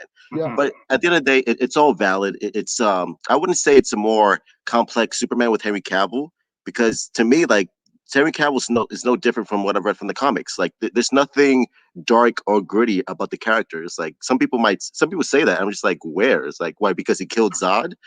Christopher Reeve killed Zod, and he had a smile on his face doing it. so I don't understand this whole dark and gritty. No, the world is just our world with this iconic figure, placed into it. So it's like, okay, how can we take Superman, a character that's relatively not as popular as Batman right now, some people might find boring, and how can we make him interesting? And for me, I think Man of Steel accomplishes that, is making this character, this super iconic Americana character, and just not I don't want to say deconstructing him, but just making him more relatable in this 21st century. And I think that's what the older generation, like the hardcore Superman fans, don't like, because they want him saving people, want him saving cats from trees and all that stuff, and they want him to be the old American, USA. But eventually he's gonna get there, Snyder is just telling a story. He's telling an arc with his character, and by the end of Justice League Part 3, he will be the bright superhero that the world loves, and he's all for truth, justice, American way. But not right now. I think people don't know that yet. It's like, no, like, just wait, have patience. Don't worry, he's gonna get there. Just let Snyder finish his story, and then you'll get the more hopeful, optimistic Superman. Fate, Alfred, fate, just like Batman said. Yeah. All right, Darkseid. Just like Batman was different in this movie, right? Because in BVS he was like, "Oh, I hate Superman. I'm all angry and gritty," and in this one he's more hopeful. He's more optimistic because that's character development from BVS because of Superman's sacrifice, and that's how Superman is going to be in the future. Well, it's ultimately like the question is, like, when you talk about the Nolan versus Batman, right? Yeah. There's two questions. There's two conversations you have. One, is this your favorite Batman? And two, did you like this Batman? To me, those are two different conversations. Dark Knight Rises trash. Because you can sit there and say, I don't like the Nolan verse, right? Yeah. Or you could sit there and say, I like the Nolan verse, but this is not my favorite Batman. My favorite Batman is the Michael Keaton Batman or the Adam West Batman or whatever you want to say, right? And it's the same sort of argument I have, is that the argument is, did you like this movie? Did you like this character? And second of all, was this your favorite? Where does he rank up there in your favor? In the hierarchy of Superman, Batman, whatever character you do. The reason I'm not bothered by this is the experience that I've had, so I'm only talking from my experience. My experience is if I say I like Christopher Reeve, I like Wonder Woman 1984, I'm called a dumbass. But yet I don't call other people I don't call other people dumbasses for liking the thing that I think is dumbassery. And that's what ends up happening because, and then so when I post this and someone says I'm a dumbass, I start to question. I'm like, well, you're a Superman fan, but you're calling me a dumbass. Well, you haven't really learned Superman's motto. And then I start to think, is that because you're watching the wrong Superman movies? And I'm not right. And I'm just saying that this is what happens with me. I'm not saying that what happens with everybody because I don't care. See, the reason I don't actually get angry at anything is that I have what I like. Like Christopher Reeve is dead. Christopher Reeve is dead. I had the movies. I had the first one on 4K and the other one's on Blu-ray. So what do I care? Like, you can make 1,000 Snyderverse Supermans. Okay, make them. I'm still going to buy them because it's Superman anyways. I'm going to watch them anyway. And if I don't like them, I'll watch the Christopher Reeve one. It doesn't bother me. That's the thing. And I think what happens is where people get into these arguments because I like this, so I like that. And I'm not going to argue in that way because it's like, if you like it, cool, watch it. When I'm looking at the Nolan movies or the Snyder movies, I'm not talking about film quality. I think a lot of people get this mixed up. I'm not saying that it's a bad quality film. Like the Nolan movies are not bad quality films. I just don't think they're great Batman movies. That's my impression. I actually prefer the Ben Affleck Batman to the Christopher Nolan Batman because I feel that is more the Batman I like versus the Nolan Batman. But some people might say I'm stupid. Like we can ask the panel, do you guys prefer The Dark Knight or do you prefer Batman versus Superman? That's an interesting question. I prefer Ben Affleck, although Ben Affleck for the one. Although I like Christian Bale as Batman in Batman Begins and Dark Knight. That's it. First of all, Nolan Batman can fight for nothing. He can't fight nobody. He retires for 8 years, why would Batman retire for 8 years? So you're telling me, somebody in Gotham gonna mess up and kill people all the time while you retire for 8 years? Get out of here. And then that Robin thing at the end of Dark Knight Rises is bullcrap. You're telling me John Blake is gonna be Robin? Get the hell out of here, man. That was I agree with you. That was very stupid. That was a bad movie thing. Like I was just saying, like Dark Knight Rises has some bad movie elements because if you forget that it's Batman and you're watching this movie and Bane is this mastermind criminal who is very formidable and quite scary, and it's hard to come after the Joker because Joker's very, very important character and very scary. Like he's very scary in Dark Knight. So Bane was very formidable. I thought, wow, he was talking like this, Master Bruce. He's dwarfed. He's dwarfed at the end by Talia, and I thought, oh no, why are they doing this? They dwarfed Bane, and I couldn't believe it because I thought, why would you do this to this character? You've really, and this is a movie person because like I thought Bane was not great. Like he's not the real Bane from comics, but even in the movie, he looked like a ripoff of Bane. But he was still strong in the movie, and they dwarfed him. I'm like so behind on comics. And then break his back and stuff like. No, like the way that the Boy Scout is terrible. Yes, he will build that. I'm a big Superman fan, like the actors playing him, but Henry is number one. Yeah, Henry Cavill's great. Man of Steel felt like outcast. Yep. Oh, thanks, yeah, bro, stop hating, bro. Stop hating, bro. You can watch Batman vs Superman all day.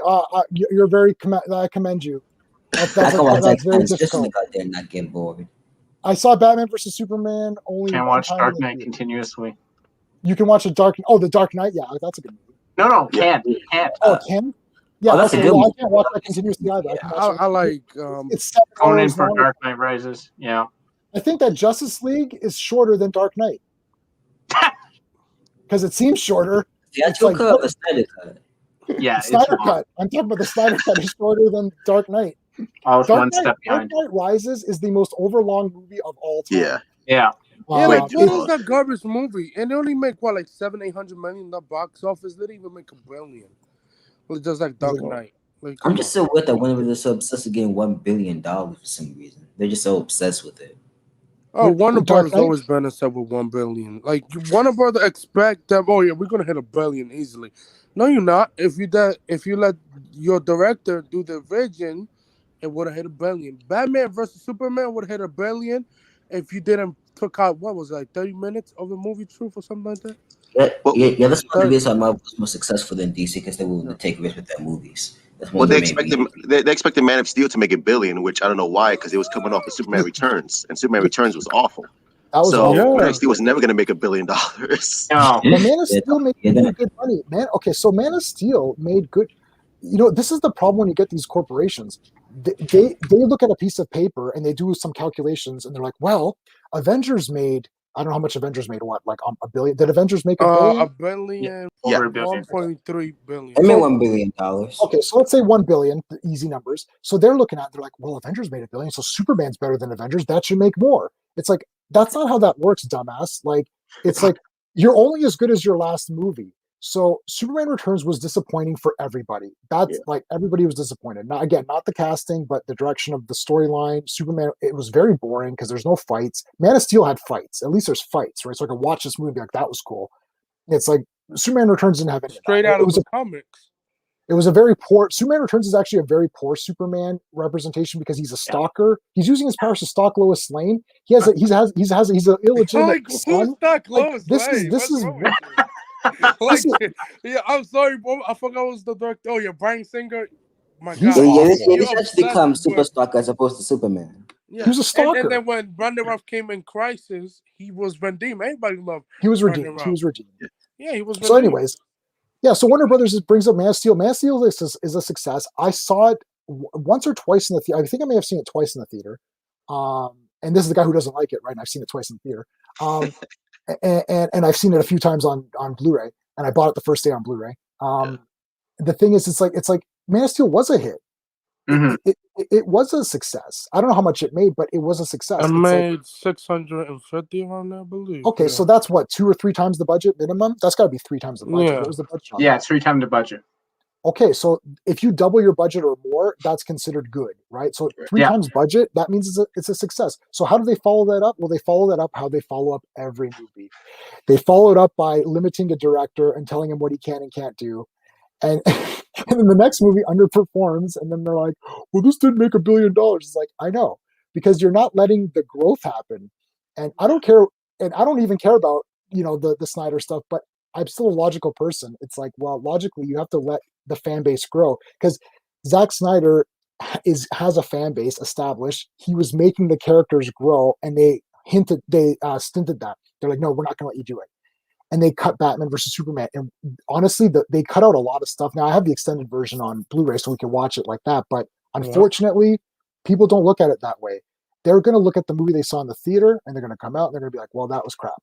I hated it when I first saw it. I hated that movie. So people saying like, "Oh, you're just Zack Snyder fanboy." No, I'm not. No, I hated Batman. Batman vs Super. I hated that piece of shit. I was like, bro, really? Like when the extended cut came out, I was like, it make more sense. It got character develop. God, can't even say the damn word, Jesus. Yeah, exactly. Yeah, exactly. I hated those movies before, but when I watched the extended cut, I was like, oh, okay, I see what he was doing. I see what he was going for. Yeah, it definitely helps and it explains the story better. But the problem is like you don't I don't know if you guys are editors. I used to do film and I took film school. I went to film school and I actually did movies and I worked on a TV station as well. And when you do editing, if you remove a section of something and then you have to now remove everything that references that section. So as you keep trimming things for time, you start to lose all sense of the story. Yeah. Like editing is the hardest. I hate edit. You know who used to edit my films? My two buddies. I could not edit it. Like they would edit for, like Mark and Albert, Steve would edit for us, right? And because it's so intricate, and you say if you tell someone you need to lose half an hour, dude, that is devastating. Half an hour is devastating. Like look at the Justice League when you remove like hours of footage. Nothing makes sense in the Justice League. God, yeah, right? And then you it makes zero sense. Nothing makes sense. Like how you make a movie under 2 hours? Really? It's impossible. You know what? You want to know something? You want to know something about the Avengers movies or why they were 2 hours? Well, like the only reason those movies were 2 hours because people already knew who those characters were. They were already established. Exactly. In fact, Justice League. In fact, the 4-hour Justice League movie could be interpreted as too short. I know that may sound weird. 4 hours is too short. It might be too short because Cyborg is brand new to us, right? Flash is pretty much brand new to us. Now, Aquaman is not new, but only in retrospect. Like at the time, he was new. He was new, right? And Wonder Woman was not new. Correct, because Wonder Woman came out. No, when we saw her in Batman. It came out before Justice League. Yeah, right. Okay, so Wonder Woman is okay, and Superman and Batman we know. So 3 characters are brand new to this entire thing. How are you going to introduce 3 new heroes in like basically an hour or 2 before you have to get them together? And we're talking about 3 of the lesser known. Right. They need more screen time than Batman would need screen time. Okay, so I'm like so behind here. Let me go up. Let me go backwards here. It's hard to do this because it's like you get into a talking. Like you're so engaged that you forgot what you were doing. Yo, Truth, your hater is back named Hell. Oh no, he's following me. Yo, Truth. Question: who's the better Superman, Brandon or Henry Cavill? Okay, so Man of Steel is definitely better than Superman Returns. That's obvious. Yeah, I can agree with that. Okay. This is okay. Brandon. The problem is the Brandon Routh movie. I don't like. I don't have anything positive to really say except for Brandon Routh, but I hated his costume. Even though it had the underwear, it what didn't about look Kingdom good. Come Suit? Kingdom Come Suit was great. Yeah. So top 3 best Superman suits of all time. Yeah, probably. I like it. What about everybody? Top 3? Yeah, I would say it's pretty good. The Kingdom Come Superman was wicked. It was awesome. Definitely Henry Cavill's movie is way better for sure. I can't judge Brandon Routh's portrayal of Superman Prime, if you want to call it that, because he didn't have a movie. The Kingdom Come Superman is not the same as the regular Superman, so I can't judge that. So Henry Cavill, I guess, is better. Henry Cavill's a good actor in general because I've seen him in other movies and I've always liked him. I even liked him in that garbage Enola Holmes movie, which is the god awful worst movie of all time. What's it called again? Enola Holmes is on Netflix. It's absolutely. I'm a as what's so bad? He did it for the money. As everything, I'm also an expert on Sherlock Holmes. I've read all the books. It's absolutely. Henry Cavill is so charming in that movie that he makes it somewhat. My wife checked out immediately. She's like, "This is trash," and she checked out. We finished watching it. I finish every movie, no matter what, and it was awful. But Henry Cavill's the best. Okay, I still hate Batman vs Superman. It's trash to me. Man, Enola Holmes was garbage. I read the things that you say, but man, I feel like he just did it for the money. Let's be honest. Like, he did. Cyborg, J-Man, I have to go, but thank you for letting me in, Steven. You're awesome. Movie King 3000. Anthony, good to see you. Hal Myers, I love you, sweetie. I hope you're okay. Humanity, please. I love you. Andrew, it's all good. I love Grant Gustin. He's awesome. And 184 is trash. No, I'm just kidding, Jay. Love you guys. Oh my God. Take care. Yeah, removing Cyborg. Okay, so Scott, removing Cyborg was very bad because Cyborg is the entire movie. Yeah. We saw Cyborg for like 3 the whole minutes. movie centered around him, and removing his entire character story was like the worst thing you could ever do. Even Zack Snyder said Cyborg is the heart of the movie because we saw Cyborg a lot in this movie, and I appreciate it. Like, but in the theatrical cut, they just cut down most of his character arc and just replaced him with unfunny jokes. Basically, that's what they did. Now you see why Ray Fisher was so mad at Warner Brothers when you see the Snyder cut. I'm like, no wonder he was so mad. He was almost entirely removed from the theatrical cut. They cut too many black characters. Even when because the Godzilla versus Kong directors say that Warner Brothers told Legendary that the movie had to be under 2 hours. What's the obsession with 2-hour movies? Yeah, bro, I can tell you, Godzilla was not going to be 2 hours. It was going to be, I think, like 2 hours and 50 minutes or 30, something like that. But like the Warner Brothers made them to cut down the movie for whatever reason. It's Warner Brothers love cutting down movies.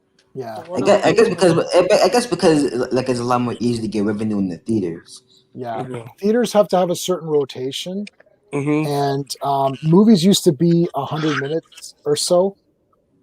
And it gives them an extra rotation, and they don't have to be open 24 hours. Like when, when Star Wars Phantom Menace came out, it was the best.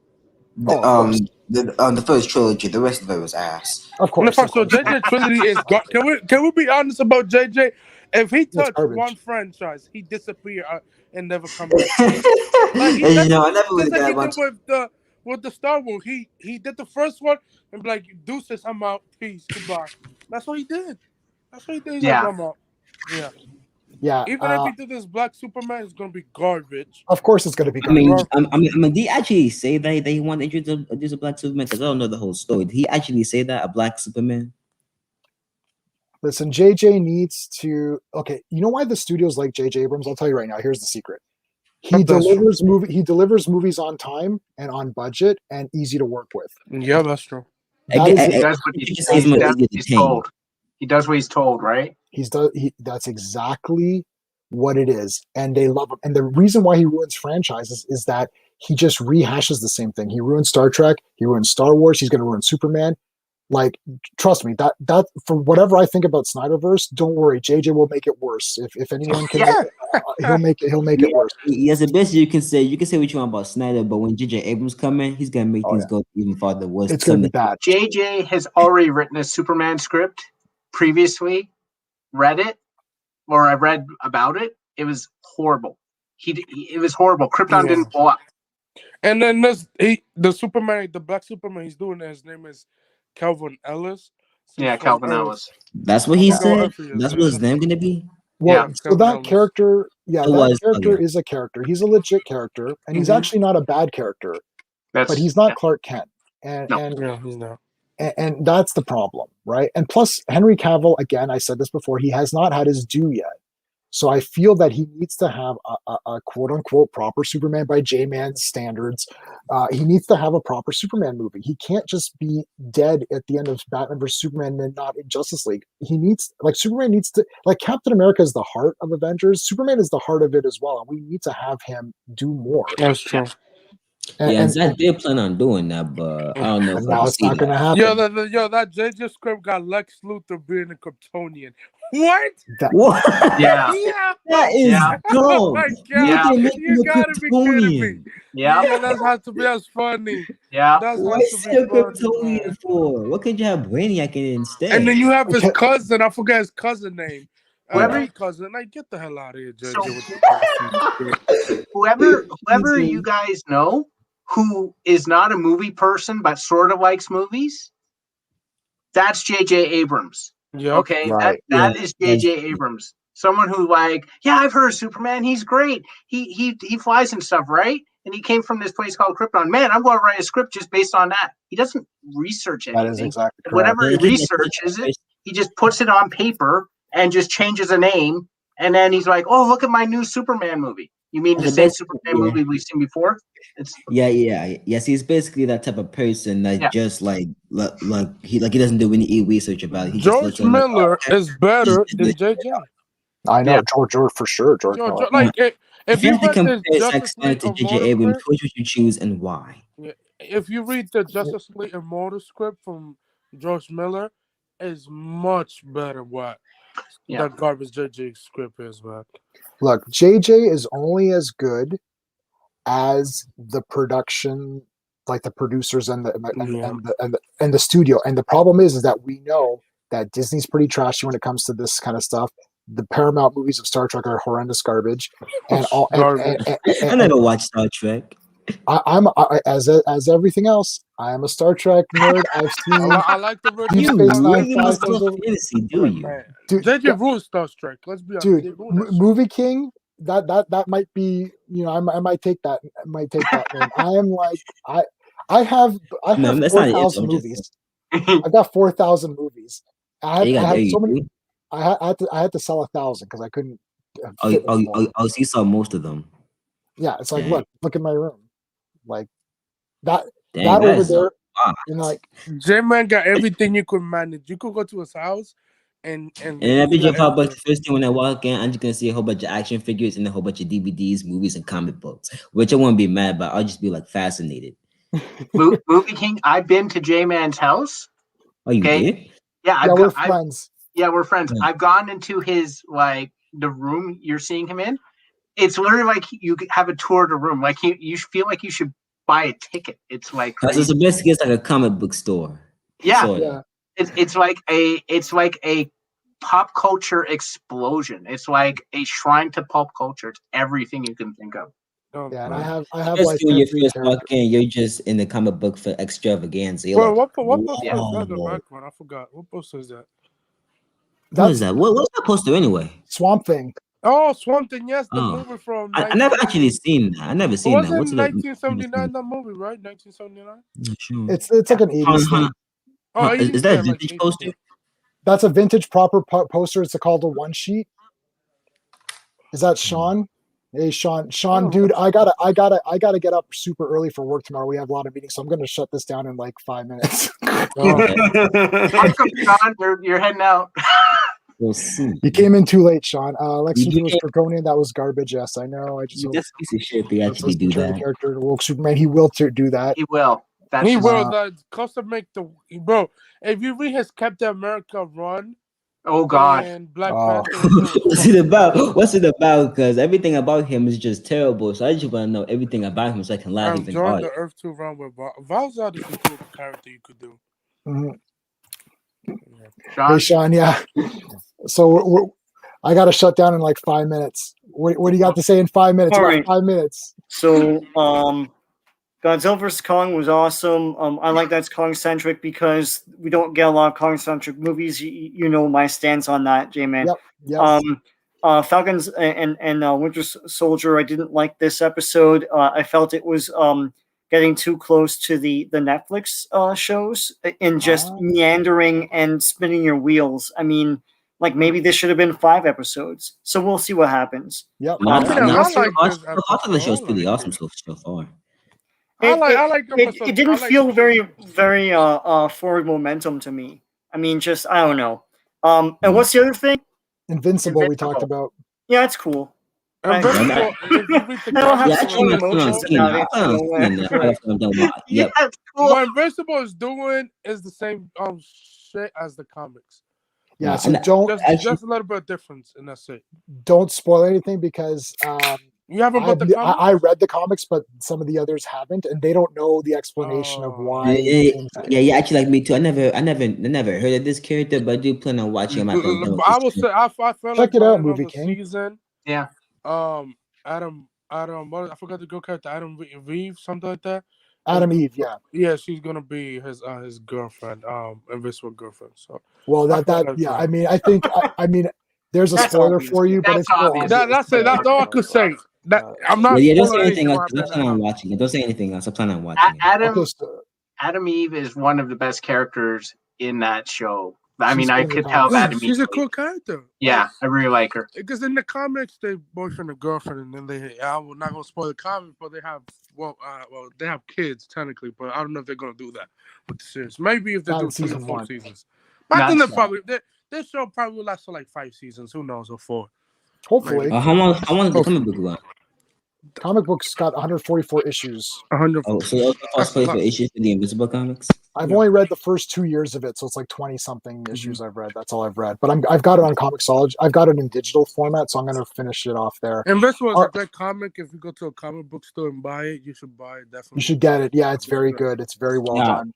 Yeah, when they announced the series, I was like, "Is this going to be live action or animated?" I was like, "Oh, animated, great, I like it." Yeah. I would love to see a live action Invincible, maybe in the future. Who knows? But hey, I think the animated is fine. Animation has a lot of it's easy to do animation than live action.